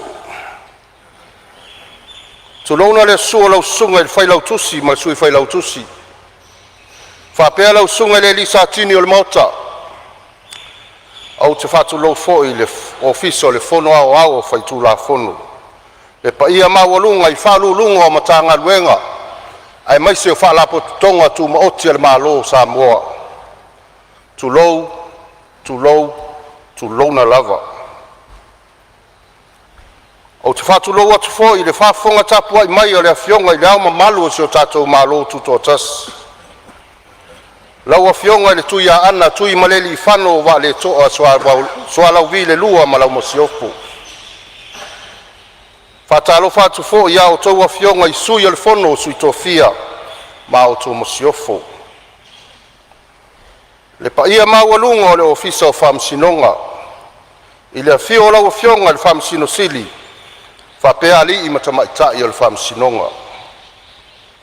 Afio lau afionga le presidente. A fio au tau ia li i matamaitai whamasino o le ofisa o whamsinonga o whanua masuafa. Tu lou lava. Whatalo whatu le whafonga tapua i mai o so tātou atunu pele o Samoa. E afua mai le mata i saua se ia pa ia fili ma pule tuu n tau ilo ai manu o malo. O le pa ia lava lea i le afifio a inga o tupu, o a inga o nofo, o a inga o papa ma a inga na tawhaifa. I le afifio o tama ma a inga, o a inga ma la tu tama. Le usonga ma malu atu mua ma pule i tu au ma la taua, a inga i le tai ma le waa o fonti. Whatalo whatu le sua lau sunga le taitai fono ma lau lau a fono le fono au awa e kale sia so whatasi Samoa. Ai ale pa ia mawalunga i taitai o whata whaitaulanga e fia ma lau whaingaluenga tutofia le atua o i lato lava o si taulanga o lo whanono manu i le atua mo se manuia o Samoa ma ona tangata. O te whatu lo ma whatalo whatu foi. I le pa ia mawalunga o whainga malo ana i tatou uso i tutuila ma manua. I le afio lau afionga il kovana sili ma le lutena kovana. Le fonga fetalai ma le sui o maota i lua. O le pa ia lava lea ua le whale anga fulu. O sua ma le vai whanua o fōma i tūlangi. O i tū au ma la taua. Sa ole ma sale au mua ma le lau niu na sa e lua. O whātui o le motu ma le la au na motasi. To o le whare ula, ma upu ia te oe le manu o tele. O pa ia nao Samoa o lea wa titi tō noa ma tini tau wao i le mauta nei. Nu atu ia ia tu mua ma pule ma whale upolu o tō whinga la tō te tausi wa tele. Tu lou na lava. Ai se iau liwane, lea e whaingatā le tapua inga se o tu malo pele o sa ngang wha sa li mua. O sale i moa, ua masani ana uputuu malona whaavai papa. O sale i moa o le a inga i tas. O le pa ia wale a fio a inga i tolu ma le nofa maupu. A fio alo sina, susu alo le mali e toa mausua li. Ma liu mai lau tō whai le tapunu una, o le aitu tangata na whai a langa i le tua masanga. Lau whetalainga lua atua o le vai ula ma lau ailawa. Le ngau taala ma le mamalu i le whale tolu, ma le siu o le whanua. O pa ia sa ua o nā si o tātou i tū malo e afu atu le fuafua ma le whangavā. Se ia pa ia ni uvai ma mataale. E afu atu fo i pai manini se i pa ia le whanua o sato mai. Ai whapito au ngafa se whatalofa i le nofua whawhenga inga taulangi. O se o mato i tū malo i so se whata whai taulanga. O whawhenga inga taulangi a inga malu atua. O lo whawhalele malu, ma whapuna paulia wa se manuia o se o tātou i tū malo. Whatalo whatufo i le sunga li le pule, ma le mamalu ala inga whaia onga. O wār kolisi mawalunga, o i le malu a papa, ua wha malo le soifua manuia, ua whawhetai le whaitatalo. Ai avea ia le nei lau lau, whapitoa o te momoli atuai le anganga o le whawhataitele ma le whamalo, i lau i tū malo, ona o la au tautou whatatala. Ua whirwhiri ai lau whatau waa, e ala i la au tau pālota. Ua avea ai lau nei tarata ma whaipule o le tātou i tū malo, mō le nei paia inga. E fofonga ina la au tautou wha ma se whina ngalo i upu whai o se o tātou malo. O lea ua tali le whala na lafo i luma mo le atalanga. O lau pule lea ua tōtō te tele.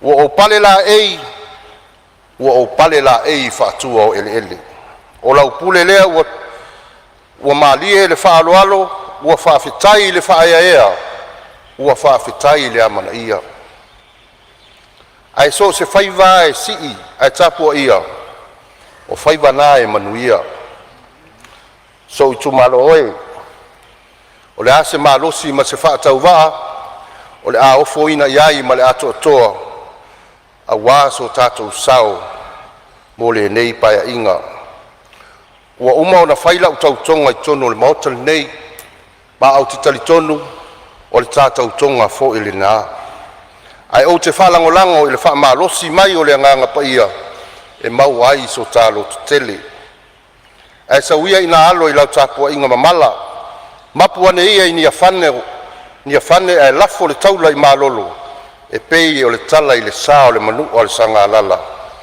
ia au le atua ma lau tapuaʻiga e lē faagaloina ana i o uso sa matou tausiniō i le faiga filifiliga se o tatou tumālō ua faamālō le ono saʻi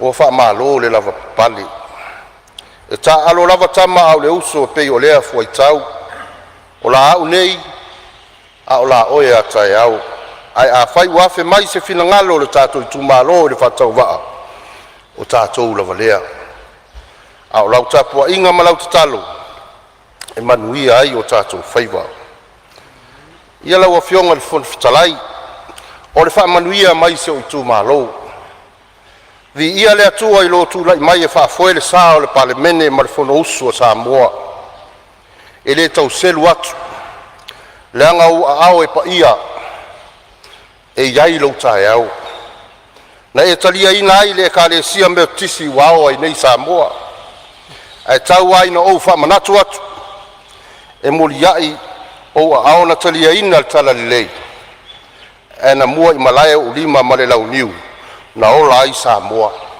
o sāsā na o le taunuu mai o le tala lelei ou te ioe la ma ou talitonu o le a paia lau faatofalaʻiga ma lau tauitaʻiga o le mautafono o Samoa ia faamanuia le atua i le tulaʻi mai o lau afioga faatasi ma le fioga le susui fogofetalai ua ausia ai foʻi se matatiʻafou i le maota i se tinā muamua ua tauaveina le tofi o le susui fogofetalai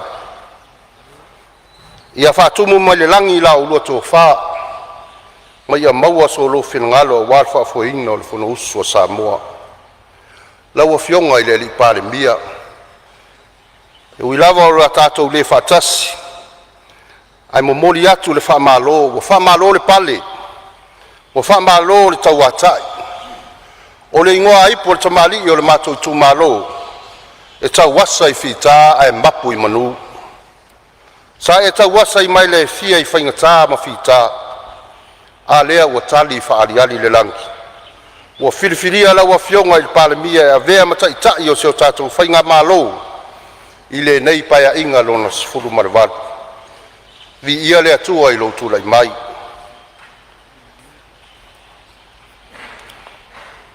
o le ala i le pule o le tautua ia faamanuia le atua i lou tulaʻi mai ia faamanuia le atua i le tulaʻi mai o aʻolua afioga i sui palemia ma le kapeneta ma le mamalu i le faiga mālō o le faatuatua i le atua Samoa ua tasi ia lau afioga i le taʻitaʻi o le ituagai ma lau susuga i le sui taʻitaʻi ma le nei tu o lo ngai le faiga mālō ma sui mamalu uma tutoa tasi mana tua o le tatou tiute faitua ngai o le faatupulaʻia lea ma faatumauina atili le tāua o faiga faatemukalasi. When we do hold this government to account, it is the underpinning principle of democracy. When we do it in a constructive and a respectful manner, o le maua lea o se mapusaga o le atunuu o le tatou tualalo taulagalaga i mea lelei ma le lagolago sua e lē faapaole ona faaosofia ai lea mo e galuaga auā se manuia lautele o Samoa ma ona tagata o le finagalo o le atua e pei ona toe faamanatu mai e le tatou alii faaola ia tatou fealofani manuia tele outou faiva faaituagai lau afioga i le fogofetalai O le ale toi whaatari seisi taimi le langa ina o le upenga le tamaloa tua masanga. O utari tonu ma le ato atoa i le saunoanga i le fionga i le Palemene i le taimi o le whainga palota. E le whai tu au le whainga malo na i tu malo sa lango ina i la tau. O le nafo i le ami o tonu o matua lango ina i sa ngang wha. Tātou te o mai loa i le mota le nei, o tasi Samoa, i le ai ni whainga wha pati. O le mea lea, lau a fionga le whungwhitalai, o moe mitinga nei masa fia finga se o tu malo, ta o to atu i lau a fionga i le Palemene ma le kapeneta.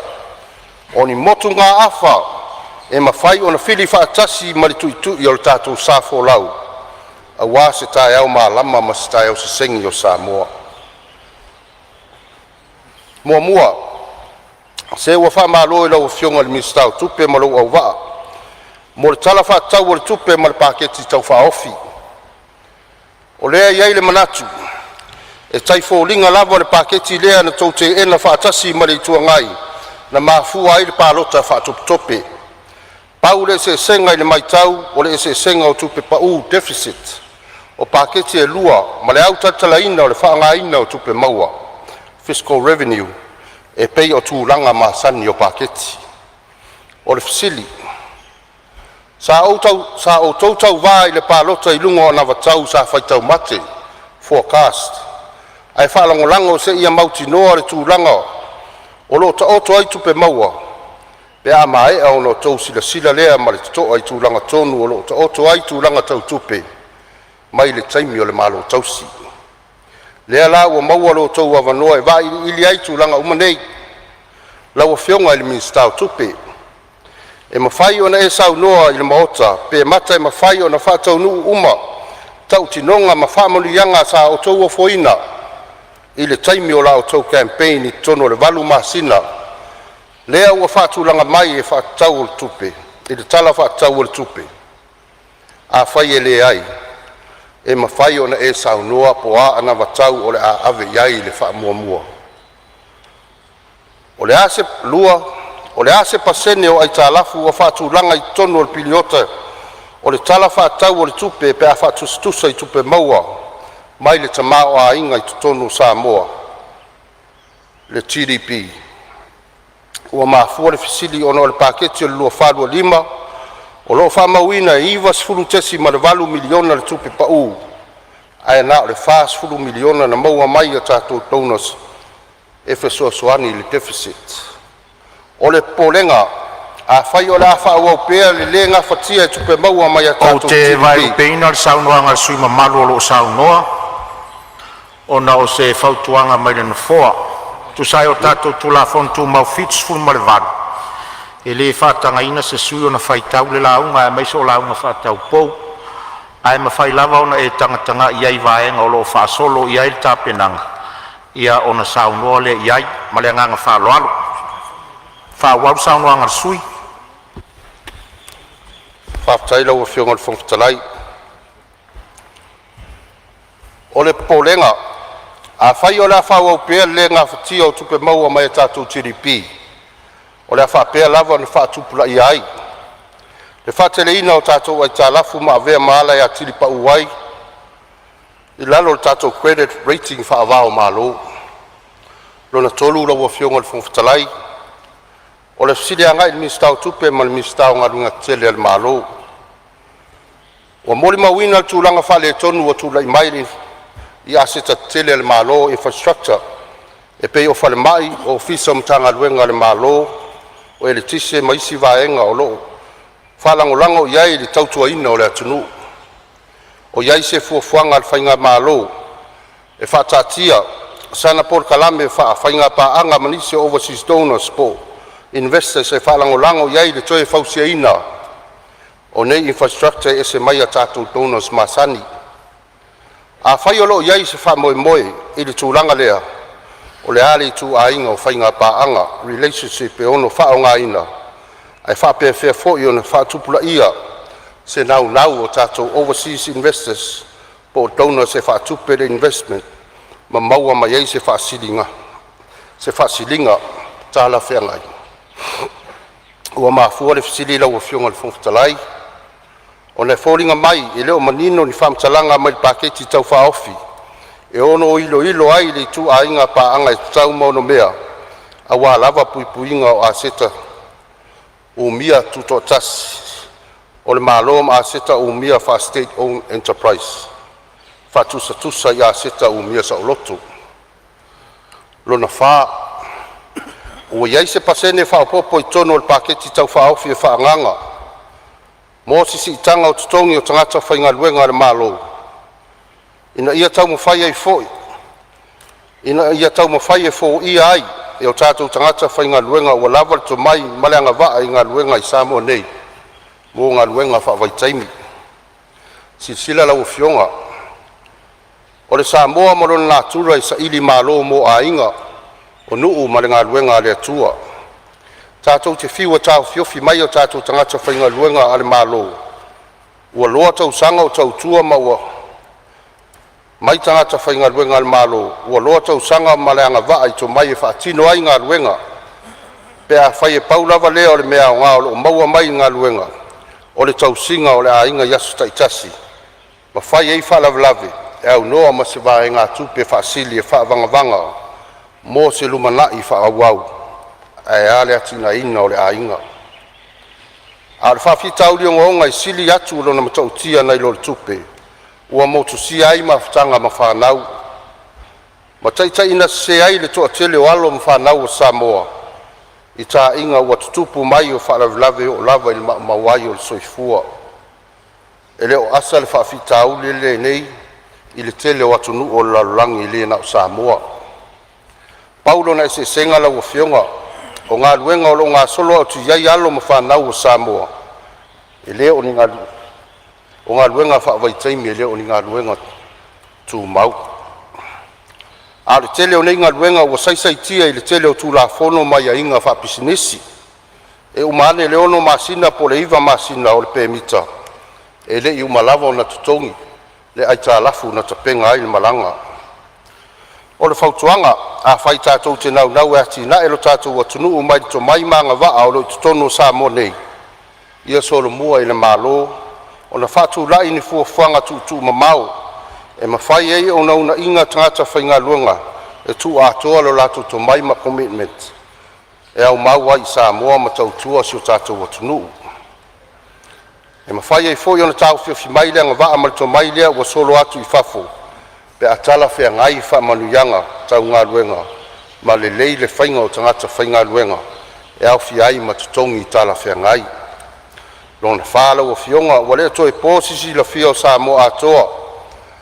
I lea whianga onga o tamali anga o tangata Samoa. Ua whanau mai le so na whasa o loto penga te whailangi, le social media. O lo pūlea mai fafo, whatasi ai mai taro tonga o tangata I le ngangana. Le freedom of speech. O ta filisau no aile ano tangata mai le pumo mo o lona lava si o manga. Ai ua vea ma a upenga. E ta lepe ai le avatuli ma le awafatafata. O le vaa al tapuia ma le anga I whanua al Samoa I le Samoa. O le lui a sa nganga wha, fofo nei le manua I le isi mai, tu lou lava le maota. Fausia vave se tu la fono tau whaofi e tala whea ngai ma lo tātou soifuanga wha Samoa. O le tātou tatonunga wha Kerusiano. O tātou so tanga wala lata wha le ainga Samoa. Se I tau pupuni ai le mata ngā uari adi. Ai polo fiti ai lava na I lātou e ono nei tu a inga o pisinisi. O penga ta whailangi po platforms. Pe whatau wa lava lo tātou wa tunu I le wa ai ai lātou e umia nei upenga ta whailangi. E le avea lea maala e no fua I ai lo tātou malo tuto tasi. Ai pui o tātou a whianga uma mai nei tu a inga o pisinisi.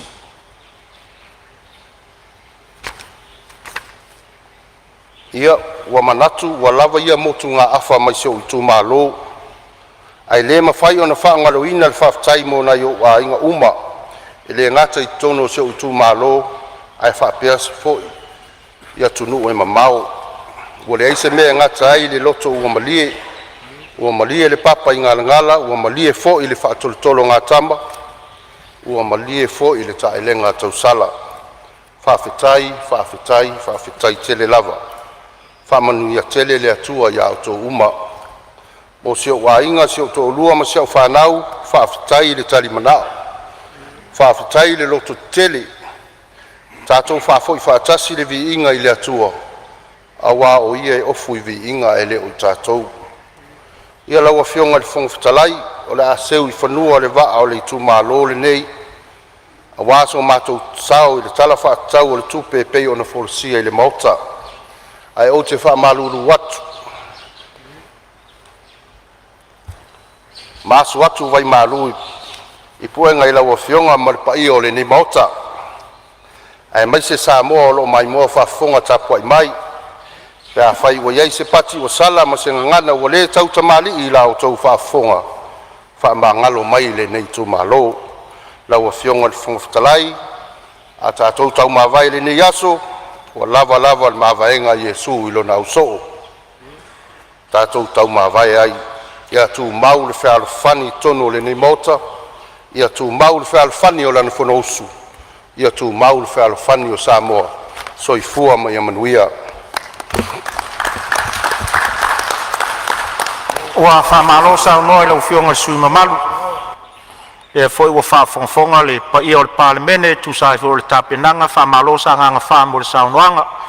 O lo ua tapu ai mai foi le pa ia o le tu malo whamalo tapena.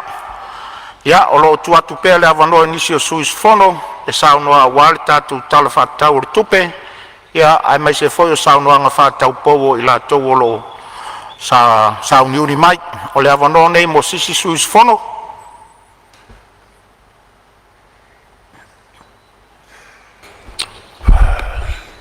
Lau fionga le fonga whatalai. Ia leo mau atu tulai mai la fionga le teitai lo i tuangai.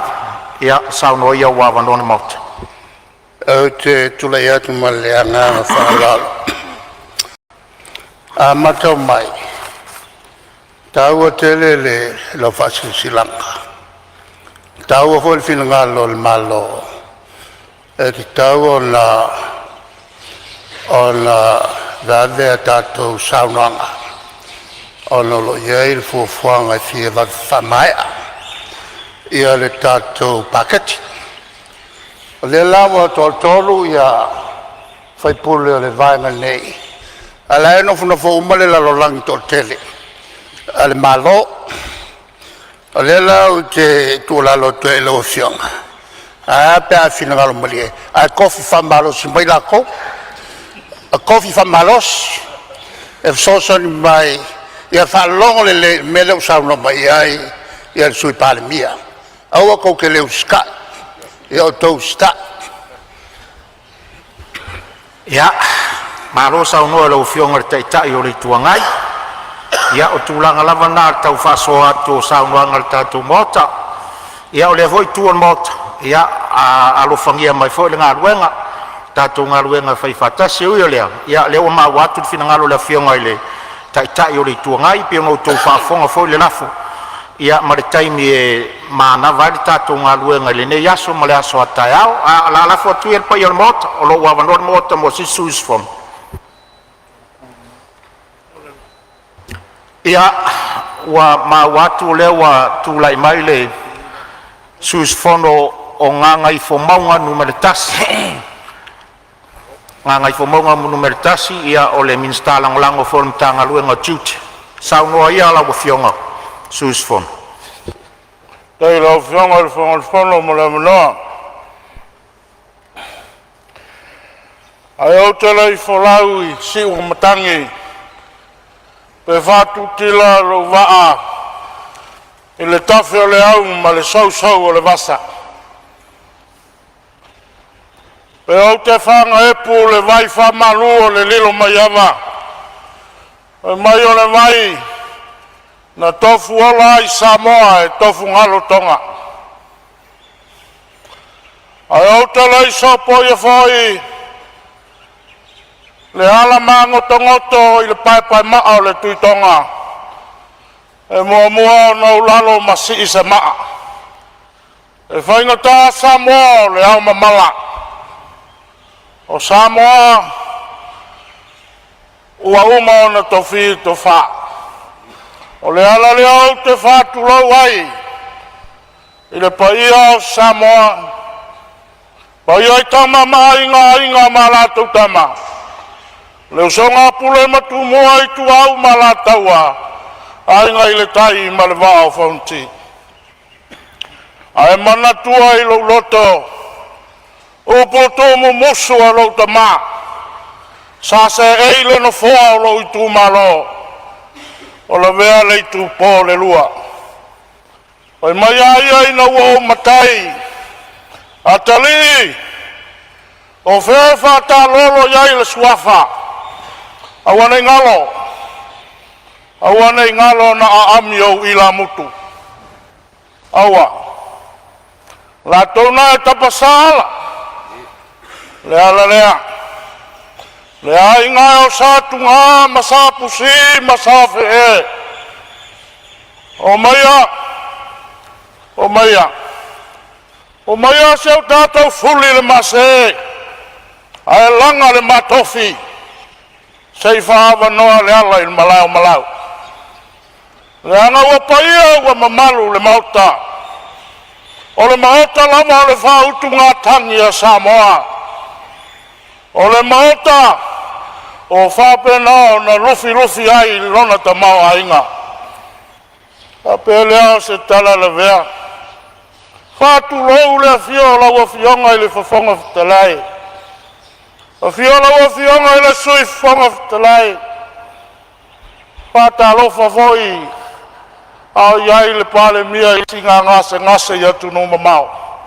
O lo mai lunga penga ta whai langi. Talo sia i le lofa o le atua. Ia taulu. Wawe se taimi. Wafo sia lo malos. Toi taliu mai e whau au o walawina. Whatu lou le fiola o fionga i le sui Palemene. Ai mai se le kapeneta. Ai mai se o sui minista lango. Whatu lou le fiola o fionga i le taitai o le tuangai. Le sui taitai e mai se o sui mamalu. O le tau vaenga whau kufai.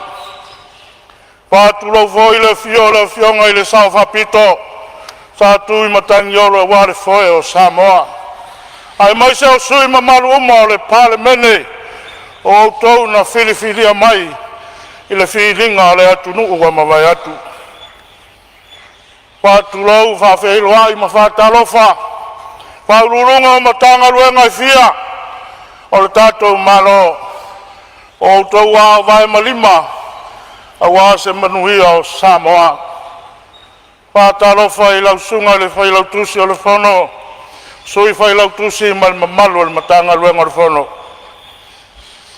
O te whatu lau le fio le fionga i le ama malu o le malo Samoa. Male masiofo. A fio fo i a fionga i sui.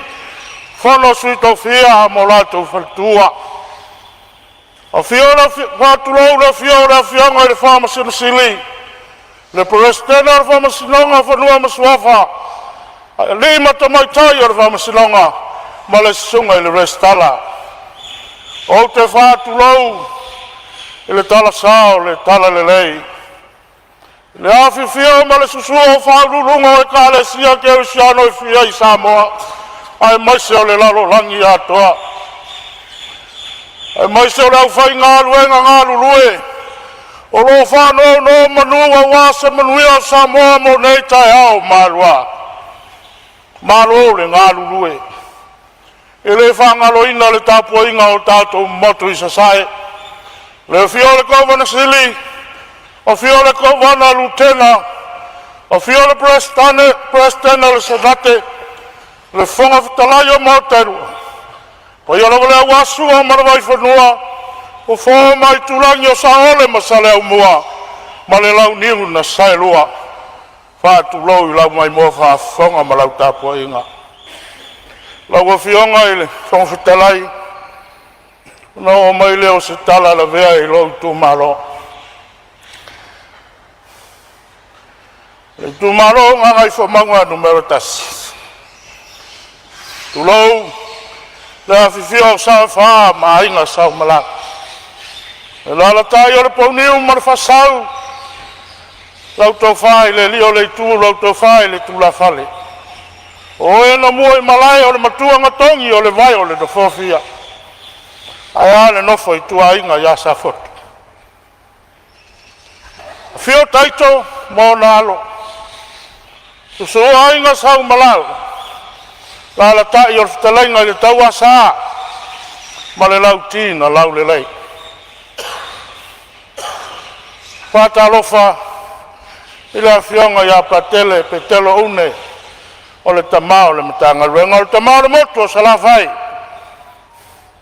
A fionga ti akono pasi, a fionga ti akono Cornelio marfaltua. Patalo fatu lau sunga tamato ina o le pulenga. Lau sunga tanielu marfaltua ya si atata. Lau sunga le tau si mtanga luenga marfaltua. Lau sunga le pikopo marfaltua. A whapea fo iau ngā whapaya le atua. Patalo fatu le whengai ngā seu nui manase. Lau sunga piula ma le whatua ia whai me tonu. Maro le ngā lulue. Maro le soifua manuia. O lau tau whanau no manui le atua. A wani a nganga se tele na iatau a ngā ina le tu malo. Mo le atua ma lona fina ngalo. Lau tu malo hoe. Whawhetai. Whawhetai lau tau pule na tō. Leo au tula iai le mahota o Samoa. E whātau waa e le ato toa lau tau au na. Au tau whiriwhiria. Wa mai lau tau whātua tuanga i atea. E le ngalo yola. Ai loto tele la vea. E tau ame o tau. I le tau whaa ma le whautau tanga. A wā o te ioe matali tonu. O tau la lango whatasi mau le whamoe moe. Wa maea le whainga palota. O le mea leo te mimita ai i lo tu malo. O le asa e umai le palota umama. Ni waenga wha au whai. O ile sui e tūlai e la lango le nuu. Le ana whaalia e le asinga wau le mātou kiampa. Pāwhetai lo tu malo. O tau tūlai a ma whaatino. O le moni o lo tau alofa. E le ma whai o na ngalo i a te au. Le a fionga i le whaipule. Le tina i a whai malo kika a kaustaos. Sa tūlai le no fōa le tū malo i tau sanga i tele wa mawai atu. O le whau minga o rau suafa o whai malo toa. Malo toa. O malo tau. Tele ni atina ele lei. Tele ni mea tā ua sa whātino ina i lau taimi. Ele ngalo lau au nanga. Anga le lei le tua. Au iai lau a fionga i whai ngā malolonga. E mana tua foi. Na iuso ma siau tua whawhine sa mātou tausini oe le nei whamoe moe. Lau tō whaala vea iu lai tu pai matuna fisa le vea. Pape foi lau fitalenga timu i a kopo timu. Ma le tua whawhine i a tu mele sua. Ia malo le tausini oe. Pe ana whai atu a uma le paloka. O mai tātou a pogi whatasi ne no fōa le tū maro. Tātou awe whatasi. Ina ia manuia sa fotu ma manasi. E le whaangalo ina tupu matamali. Whale upolu a whale tua batausi o sa au matamai tai o malosi o le tū maro. O lo e ma pāpā au i o tunu mamau. Whawhetai lo tau tua ai tau malele. O manuia sa fotu o manuia manase. O na lo tau sao ta ua. O manuia le tua ia te o tau. E le ngalo le mawhtanga sa fotu i Australia, i Sydney, Australia. Whawhetai lo tau wanga le lei. La vea ma la vea. La vea epa ma la vea ane pale se walunga whawhetai. ai mai se o tupu matamali i mo to uma sa anga le mai le maftanga sa fotu i New Zealand i lo fionga pesta alo tabalelangi sabea ai mai se foi o le to maftanga faafetai le anga le lei faafetai alofa maftanga sa fotu i Brisbane i Australia lau to fale tu la fale la vea fa vaioli lau fionga pesta Manila Wilson ai mai se maftanga atoa faafetai o lau to pule lea e le ngalo a fia i sona vau whamanuia le tua ia te o to uma o no mai leo le faafetai lau fionga le fongtelai e se au ainga lau fionga sao la vea tovi o lo he mpapa au New Zealand ai mai se foi o na yo tina mau to uma lava faafetai lo to lango ino le famo moe ai mai se na yo ainga i Australia i uso matua faafine ai mai se foi o lo ainga i Safotu ainga o le Aufiro Smith ia whape foi lo ainga i Pofa faafetai le vea ma le vea tai lo to faiuso wau nei ia po ai tai au e le whangaloina le whawhetai na iau tina ina matua ia siona tapua ia whaiva ai mai se iau tina mam o lo i sa fotu o lo tapua i mai malau le lo sadio ma lo tapua i mam ma lo tapua awe te pole sa ua i fono ai le misi le latu sa wa i asi oe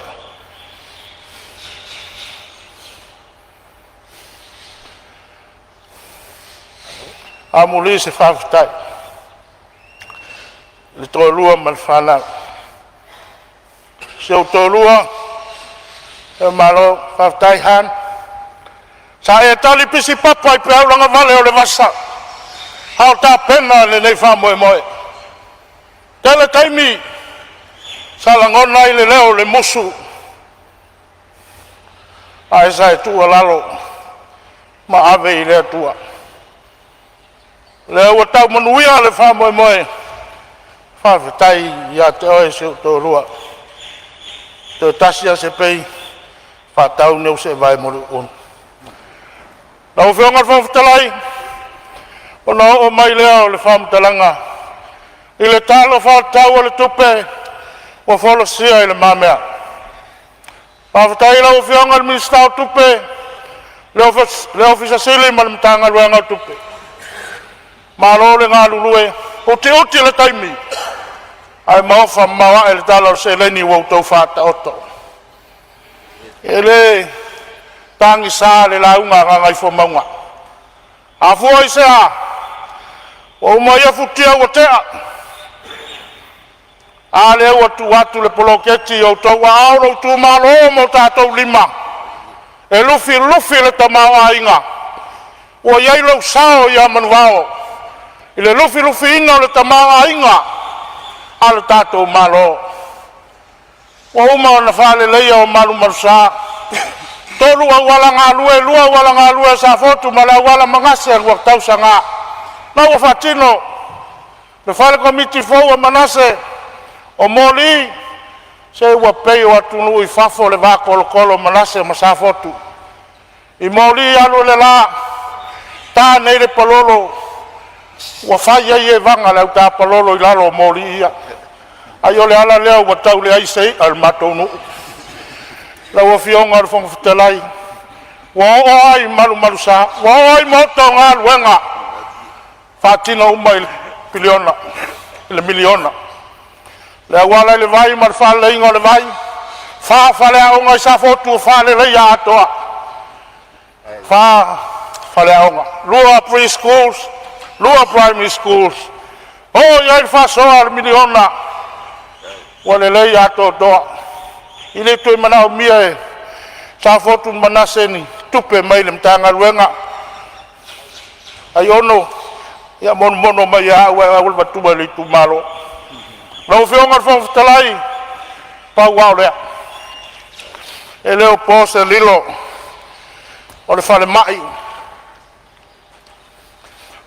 o le tu malo fale mai na fausia lava le nga ngai fo maunga le nga ngai fo maunga tolu lua maletas a ua wa ai ale a ona tumu pe pesi fa mai ele ofi mo mia sina fate le la titi o fale ma ia matulanga o vai la au pe on saunoni sui lau pe on fon fitalai ai mai sen min stai ana le matanga luenga o le si vaenga sa fatino ina le nei no o le ma fai pula sa foto le fama mai ina o mato fale mai sei tu lou ia fafo le fale ma le tino le fale sa mau atu se le ni ala atu le tu stuper fon fa vai waluai pe tolu masina talo na tupu ai to tu wai le vai taof ona o su ele masail o le tali na watu fai se lai sene fai pisinisi o fon fa vai la o fionga fon talai min stao so fu maloloina na le tu watu ai o to wata te fale ta wala sila ne ya pa fai ngofie me a Samoa ai masel tatu malo lua o tau talanga e ala ile talafa tau o tatu tupe la o fionga min stao ngal wenga tele ole vaenga lea ua iai le lititai o sa fotu e o fai asi na fale tonu mo mia lava ni tani ngadu sa fao mai le painga o tenei le tusi talo sanga pa mole la ua fionga o na le foule tu le maima sila ne iai ai ua manao mia se ngaluenga vave fale leia manue le tafea uma na ia inga o loo e ma papa au le ala tai tu watu yo to wa taf ala o fionga fon talai pe ia na fayatu o nisi vaenga o isi mtanga luenga pa malu watu ba fa pe la le o to la unga la vea la ngole e fa ngal tato polo keti o miliona pa pe la matu tala lo fionga fon talai wo ma launga anga leile tua i la o fionga o le fo ia tali pisi papa wa pe au la vale o le vasa e le fai ngofie ai e ta ofi pe ai umai o ro valawina a wale no fo Samoa fa munui ai sui Palemene le kapenata fa munui voi sui minsta le tai o le tuangai a be voi sui tai e fionga sa fa pito ia masui mamalu umar prestene sai fuama mai manuia malo faftai walolongo fa vat tu il motel saunoanga matango fie nga ngai fo mo tas o la wo fionga foi on min stalang lango mtanga luengo chuti le foi wo fa fonga le tu malo wai pa ilava i tolo fai taulia ma po tausi o le tu malo fa malo ta pena ila wo fionga ia fa manuia le tua i lo vala wina ia wa tatala tu pele avanoa mo nisi sui on mauta e saunoa o lo avanoa mo taimi ni nei ia o lea o mata watu wa tu lai mai sa le ngalua ia saunoa wa avanoa le mauta aftai lo fionga fong talai mo le avanoa o te le to e wharoina le awharoloa. E o te toi sopo ia le sami uraura. O lea wa uma o na papai la lango, pa ia o sa ma whai ngā o Samoa. Pa ia whare maro, pa ia whare atunu. E manatu le sui o sa lenga, o le aleto e o iai se tautalanga. O e paapu pu wale tautalanga o fie whasau ina ro taimi. a te le na sina 5 minute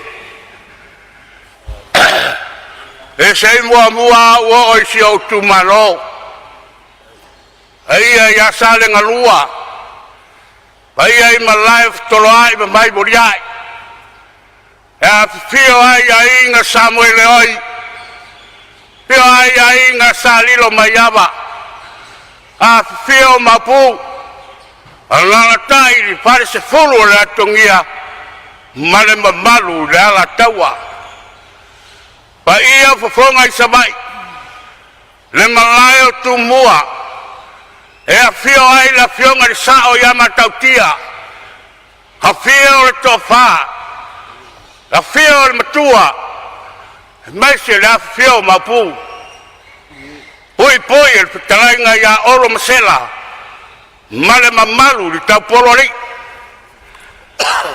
balai i vai pua masir malai e fio ai Samuel oi fio ai la morta ola pui tongia masau tu vai male mamalu o le tu malo pai alea o lo tu malo sale ngalua ai o tele yo se tala i lo tu malo e mua no momoli le nganga faftai i le satu lai mai i le tau aveina o lo mato i tu malo tau sanga mua vai le tofaya o lo fiti va ai ele titi lo na sao tau ai le tu malo wa tau ma mafa foi ma feinu wa malie foi lana tautua ai ona paula bo feelinga le tua wa mai le nei vai tan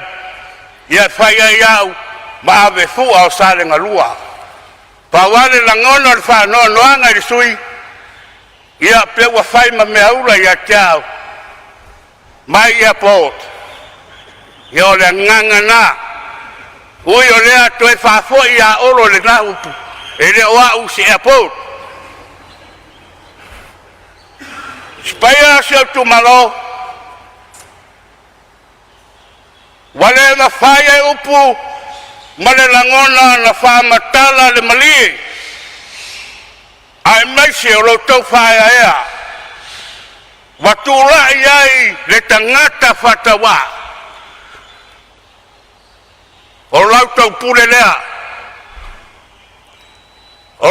pulelea ma lauto faya ya bomboli atu le nganga faftai lao to tapuenga maloto tatalo o le manui ai se fa moe ma se vai o wainga nyusila ma so se tapo le lalolangi ya mai se foi nisio le mato no sa mai le sao a wan fa moe ya sa tua lasi fa manianga le tua i lo to wanga le lei maloto walofa tulai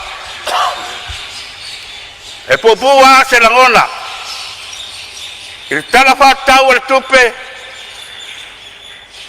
na simbea titi leo te fiesta wat la songa al ministar so fua malo loina na se fale oti ai lo tu malo wale wa mamao tele tua sivi a malanga mai le mariu ia na saul mariu ele manong fa no ngaia e batu ai se tarsanga tala le tupe na se mato fale otia al turanga mar famo e mo sale ngalua ia walango ina tale tupe sai fua malo faftai sa no mamlama ila o fionga al min stalang lango mtanga luenga sota inga mfam talanga teknologi salenga alo faftai lo tapua mai le tu malo tu sai lo valawina ya famanu ya tu no fo tu sa lo valawina le nei 5 tausanga ya olo matala lava no la fa tu le tu o mota e se fia sa no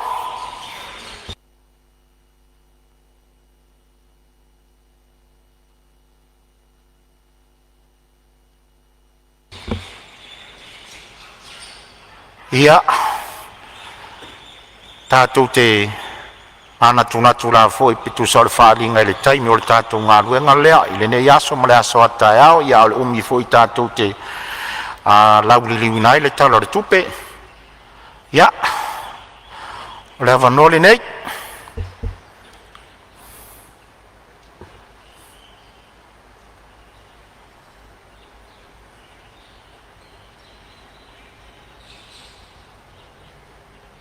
E mana tuatu pe ua au tasi fina ngalo le.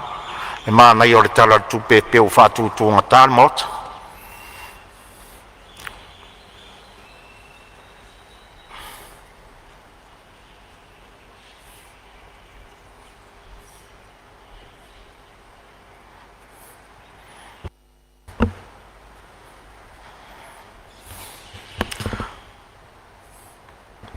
Lo tu avanoa tu per fon fitalai, lo maua pele avanoa mo i tātou, nei meane o tātou taulalata atu iaso muli muli. Ia ai avea mavaenga tātou te soli ai le umi o le whataunuina o le o whaavlave matu ia, ma mawhatu o tātou ia, ia o maua lava le avanoa le taimili nei, nisi o suis fono e fia sao noa. O lo tāpua e mai o tautu malo, ia e tusa o tātou tiu te tau ave. I le tala no ino le tala le tupe nei.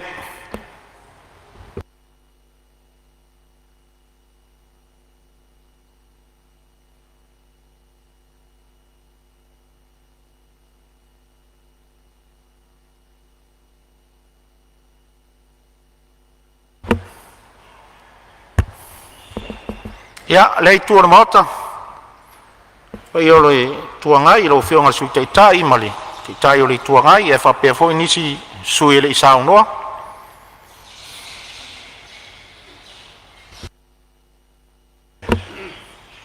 Tūrei mai lo whionga le te tai o le tuangai. Sosani a tiri atua le ua utirotu.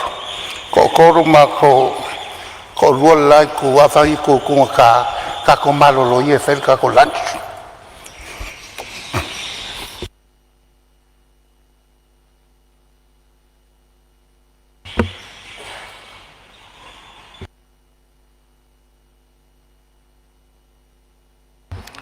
Ia, e whamaruru atu le whionga i le taitai o le tuangai, e taluai o leo whātu mai le lafo, e alanga i le whālua inga le lafo. O le atu pēr le awanoa le whongfitalai, pē lava ona whautu atu. Ia, ni o tātou whātutu ngā tātu lounga ngana ni whātamatama nganga whongfitalai. A o le taimi e le toe maua ma le awanoa e le toe maua. O lo tau fina ngalo lava, e whaingo fia le tātou ngā ruenga e pē ona o whai atu le umi leo o iai. O tau fina ngalo foi. E toso ai le tātou ngā luenga. I le tūlanga leo tālua tua i le whongfitalai. Tua tu pēr le avanoa, ona e leo whaalua ina le lafo na whātu mai le whionga te itai o le tuangai. Ma le nganga whaaloalo.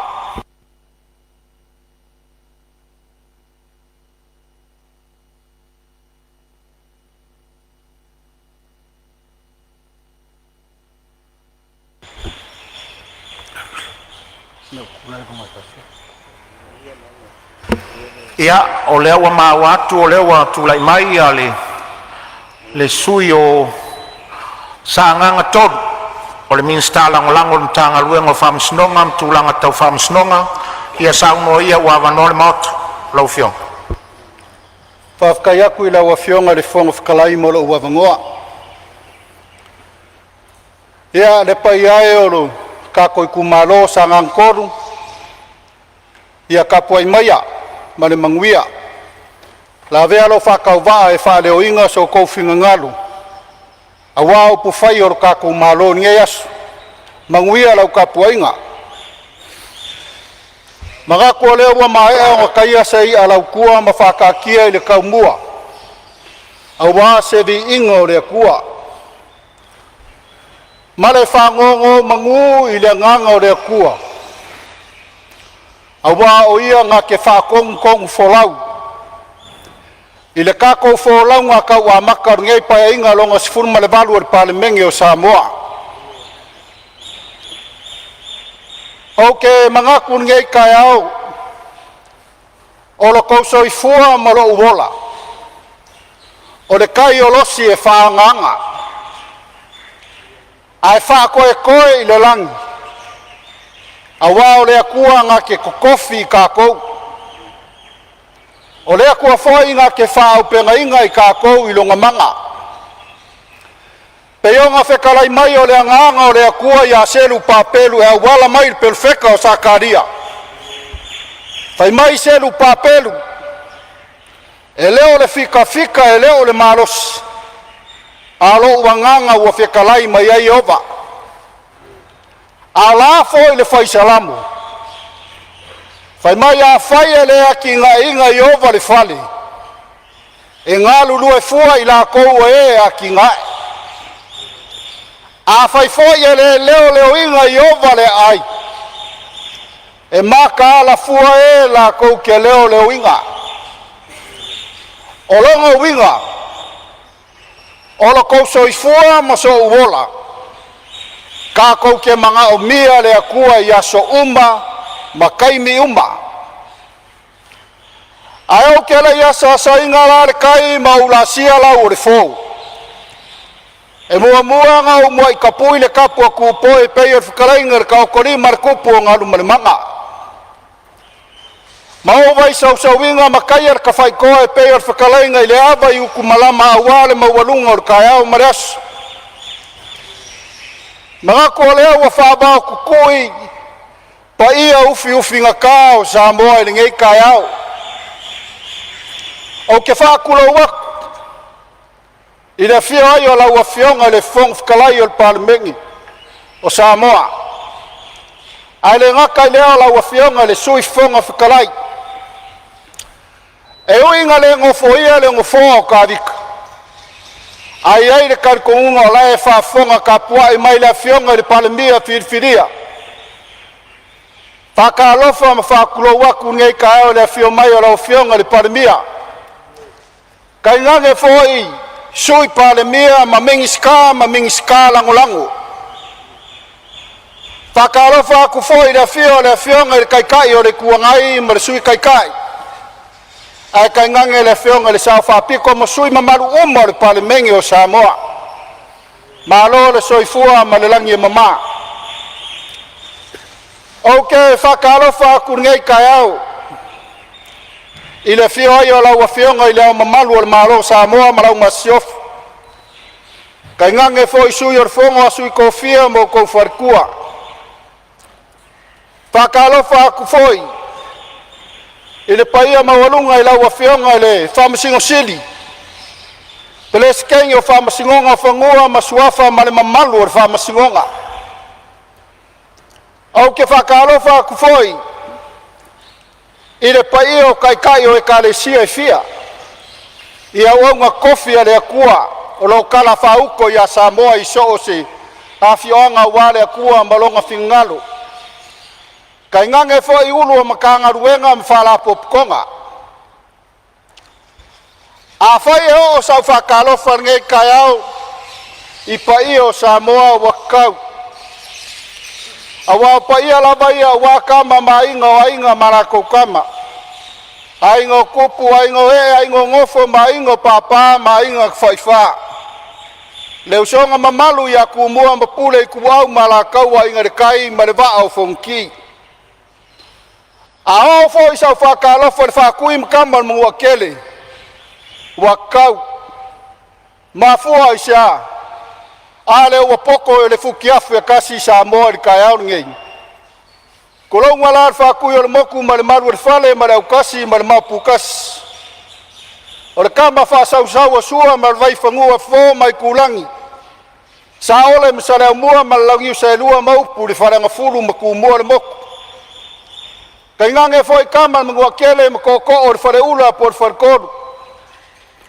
O upu ia Samoa maka mai saua po angalenga e pauaku I malekele po pule ku. Nga malepe ai ko fingo Samoa lele waka oko ai Samoa I ongangu wao mangu malama. Mangaku o se lao le lei fo le ngei. E o aku ai sau whakalofa. I le paia mawalunga o seo kumalo sa nganga koru. Seo ngupele I ale isa. Paia la vale a wale fio a inga mkapa ule ngaka leo malu I whare uporu. Whakalofa aku fo se o afioanga i le auwa. I le pai o la lua wharangilangi kuala musalama lo la maupu. Kai ngange ainga makulanga o ainga mari su. Ale mamalu lo la ko lua i makua whakalai a ke vanga mai whale maupu i asale murianga. Kulonga malai ola mga fuanga. O malai whai kauinga e whai kau i ai kai au whakerisiango o Samoa. Mai kauaku o la e fio ai le fionga le kai o le kale sia kakoriko i lau fionga Mosesi. Kai ngange fo i le pai o lau whai ngaruenga kofi o le kuoro kala whauko i konguru kako wa fionga. Pia wha leo inga se anganga whafkai lo ku malor ngei kai au. Whafkai la kou pule mara kou whaaloalo o leo o se ei ai. E ala i le kofi whai pule o lo kako i ku malo. Wa uma whai ngā whirwhiringa Samoa. Ma vai aku le polokiki e ku mau ainga e whaavavau. Ma ngako whange kai au e whia whaleo inga le nganga whafkai. I le fionga le sa whakalai a sa la whakapingaki o le sa se ei kofi o le ku malo i keimi ua mabai. E le whai ki kia fo i le angā o le kamari i o lo kako i ku malo. Ke le ngaluenga le lei sa whai. Whafkai foi, i uso foi makamasa mako kau singio au wale kofi o lo kako i kumalo. Ka aloa kama o le auso. Ka kou o le ainga e kasi. Mole a koe le nganga whafkai kele i ngai o uso sa mako kau waa. Iai karikongunga o lea kako ke sa ili malo. Au waa se mangui o lo kako i kumalo maonga kangaka. Whafkai ru kou pule mara kou whaaloalo. Pia whaleo inga fo i se nganga whafkai ngei kai au i le awa mara whaaloalo. Mai angel whafonga anga. Ngai au makua lo kapua i mai melponge i Australia i lau awhionga kuala mara whalkua. A mai se fo i o uso makua whafinge e mainga. Karikongu ia e le whai kikia kou wanga le lei. Ma le nganga sa idi malo. O mga kulele ngei kai au e pungi ala ba pus fa mkalanga o ngole kuli luka ko kaimi au wale mangwi o Samoa ma le anga iduma. Nga yai leo se mga ku ngei kai au la wafionga le fong fkalai. O lewa mai ka wakul kulanga o le pakeki o le kala whakau o le kupe lua lima lua ongu. Fa malo fa fkai la wafionga le mingisika ma le mkanga ruenga. Mga ko ele fai kikia ele la kiki ko ngaruenga fika sa pengai ai awale lufi inga ma le fa so inga o le kamau ainga o Samoa awase mangwia mo Samoa maonga kangaka e ai fa kar ko ngunga o kaimi walaba le lua fa so o kaimi foi wale laba le fa so aya ka ko fa lango ile kua fa mai upora poskolo polo ya korngiku. O mea waiki o kako ulima e whakele le akua. Lau a whionga le mingisika o kupe, ia mare kulanga o le kala whakau o le kako kupe. Kako kakalo i le akua ngake whakele mea i o kou ao mo mako ulima. A wā se mangui o Samoa. Lau a whionga le whong whakalai. Tia whaleo inga se kulanga o le. I lau a whionga e ala ku le whionga i le mingisika o ngaruenga kele o kako malo. O le kulanga o awala o si ungu ia le isa. Ia masalo lewa mawai aku le fionga le whaipule. Kulou le fionga le sa whakalai a sala. Ngau maua le kala e le kiki ngaluenga lea kamari i le kau mwhai e lau aku le suawai mo e le io o ye suawai a le isai i ngu ua uka. Peka yange le koe kupu le mea. O leo wala ko whakarikari suakimu kurou kai au. A wase vai kau mafa mo la kou. O anga ngafi. Mo le sira fia e lau a whionga le mingiskao ngaluenga keri. Ngā uko e alua i e o koe savali o koe ki e kia i a wala ia ma se o koe va ai i ale isa i a uka. O ngā o sawe le ma le mau ki ngoa. E a vakur kai au ngei peka yange.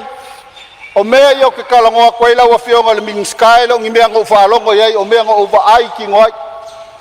Ua maku wale anga whaia au wala o si au ngu wale isa. Aia kanga ia kanga ka soi fuolo o ngofo ma fion papa au le kulangi lia. O le maku ako a kele o a inga laia fion papa au. E whai o le leanga o sua vai. A le leanga o au wala. O leo ke karosanga kuai mareanganga whaaloalo kai au ngei. Se liuliu iai le kofai la wafionga le mingiska wha mole mole mareanganga maulalo. O se o wafionga o le au waa ia. Ngā se au wala o lo anga i whalea onga o lo ngu i le au waa. E fia wha ka inga wha mole mole la wafionga. Onga o le mai ka waku. E kusa leia au wala i o alisama le au wala le whalea onga o le au waa. Uanga o le sua ka kia i vai anger kai au. O ngā wha pefu wha soro a koa idea. E vai mare wha ngongoa a kau whikuri mai wha ngau a ongar kai au mangai ka ngaka whai ngaruenga. E o mai wha koa umanga wha maru o lai mamai o kui kai le mei rou na me wha kari ele pasi. Ua maku a parpala vai anger kai au. O le mea lea wha manu mole le pa ia o le kako lau a whionga le whong whikalai ma le mingi skao ngaruenga kedi. Ia kaua inga whakakia ange o au kawha wha mole mole. E liu iai le kofai au wala ma le suabai o se o mako ngu e fia wha le leia. A le kulanga le kalo le kuper kai au ngei. Ua wha mari e inga ma io inga malangolango inga le kumalo sa nganga koru. O kalkongu ia e kele mea e fia nga iai swa mkalanga i ki ulanga wa ki nga e kele. O kulanga o whale a onga e maise foi o ele ele. A le a ka oko aku ila ua whionga le whong whakalai ma le malole o mingiska. E fua iai la kou whakau. A iai le kalkongunga o le ngei kai au. Ia o le kai au le vi inga i lea kua ma le whafkai i lea kua o leo wa kako fisila wha i ngei aso mua mua le whonga usu a Samoa. Kawia i ngau whapea ku la ua whionga le whong whakalai. Whapea le sui whonga whakalai. Alofa lea kua. Whafulu mai le langi la dua kou wha. A wāre kau a veinga o le ngofoa ma le maoko al Palemene o Samoa. Alofa ngia lea kua lua whionga i sui Palemene. A le ngaka i leo mingiska, sui mingiska. O le whionga le kaikai o le kuangai, ma le sui kaikai le whionga le sa whapiko ma sui maru uma le maoko al kai au ngei. Anga le lei lea kua ma maua le ko wha. A wāre whauwhawinga mo se manguia o Samoa. Manguia ka ko whonga usu ngei kai au me le nganga whaaloalo. Ua whamalo sau noa leo whionga ni minsta langolango le mtanga luenga o whamasnonga mtulanga tau whamasnonga sa nganga tolu. Whamalo ta pena tu sa o le sau noanga matango fie. Ia o leo maua atu le whonga whitalai tau whaialu o peni o minsta e whamau mautalo sanga le tu malo. Wale nganga whaftai ia whamanuia le tua le walauina. E tu sa i o le whamoe moe ma le sau noanga matango fie le tatu tala au tu o le tupe. Ia e manatu o lea wa toe au ni nai minute tatou o tatou malolonga masani o lea ori. O le mea lea, ia u te whasi silatu, wa whatatia ese tau manga al fono au fai tu la fono, se au lia le tu la e lua i lea ulu nei.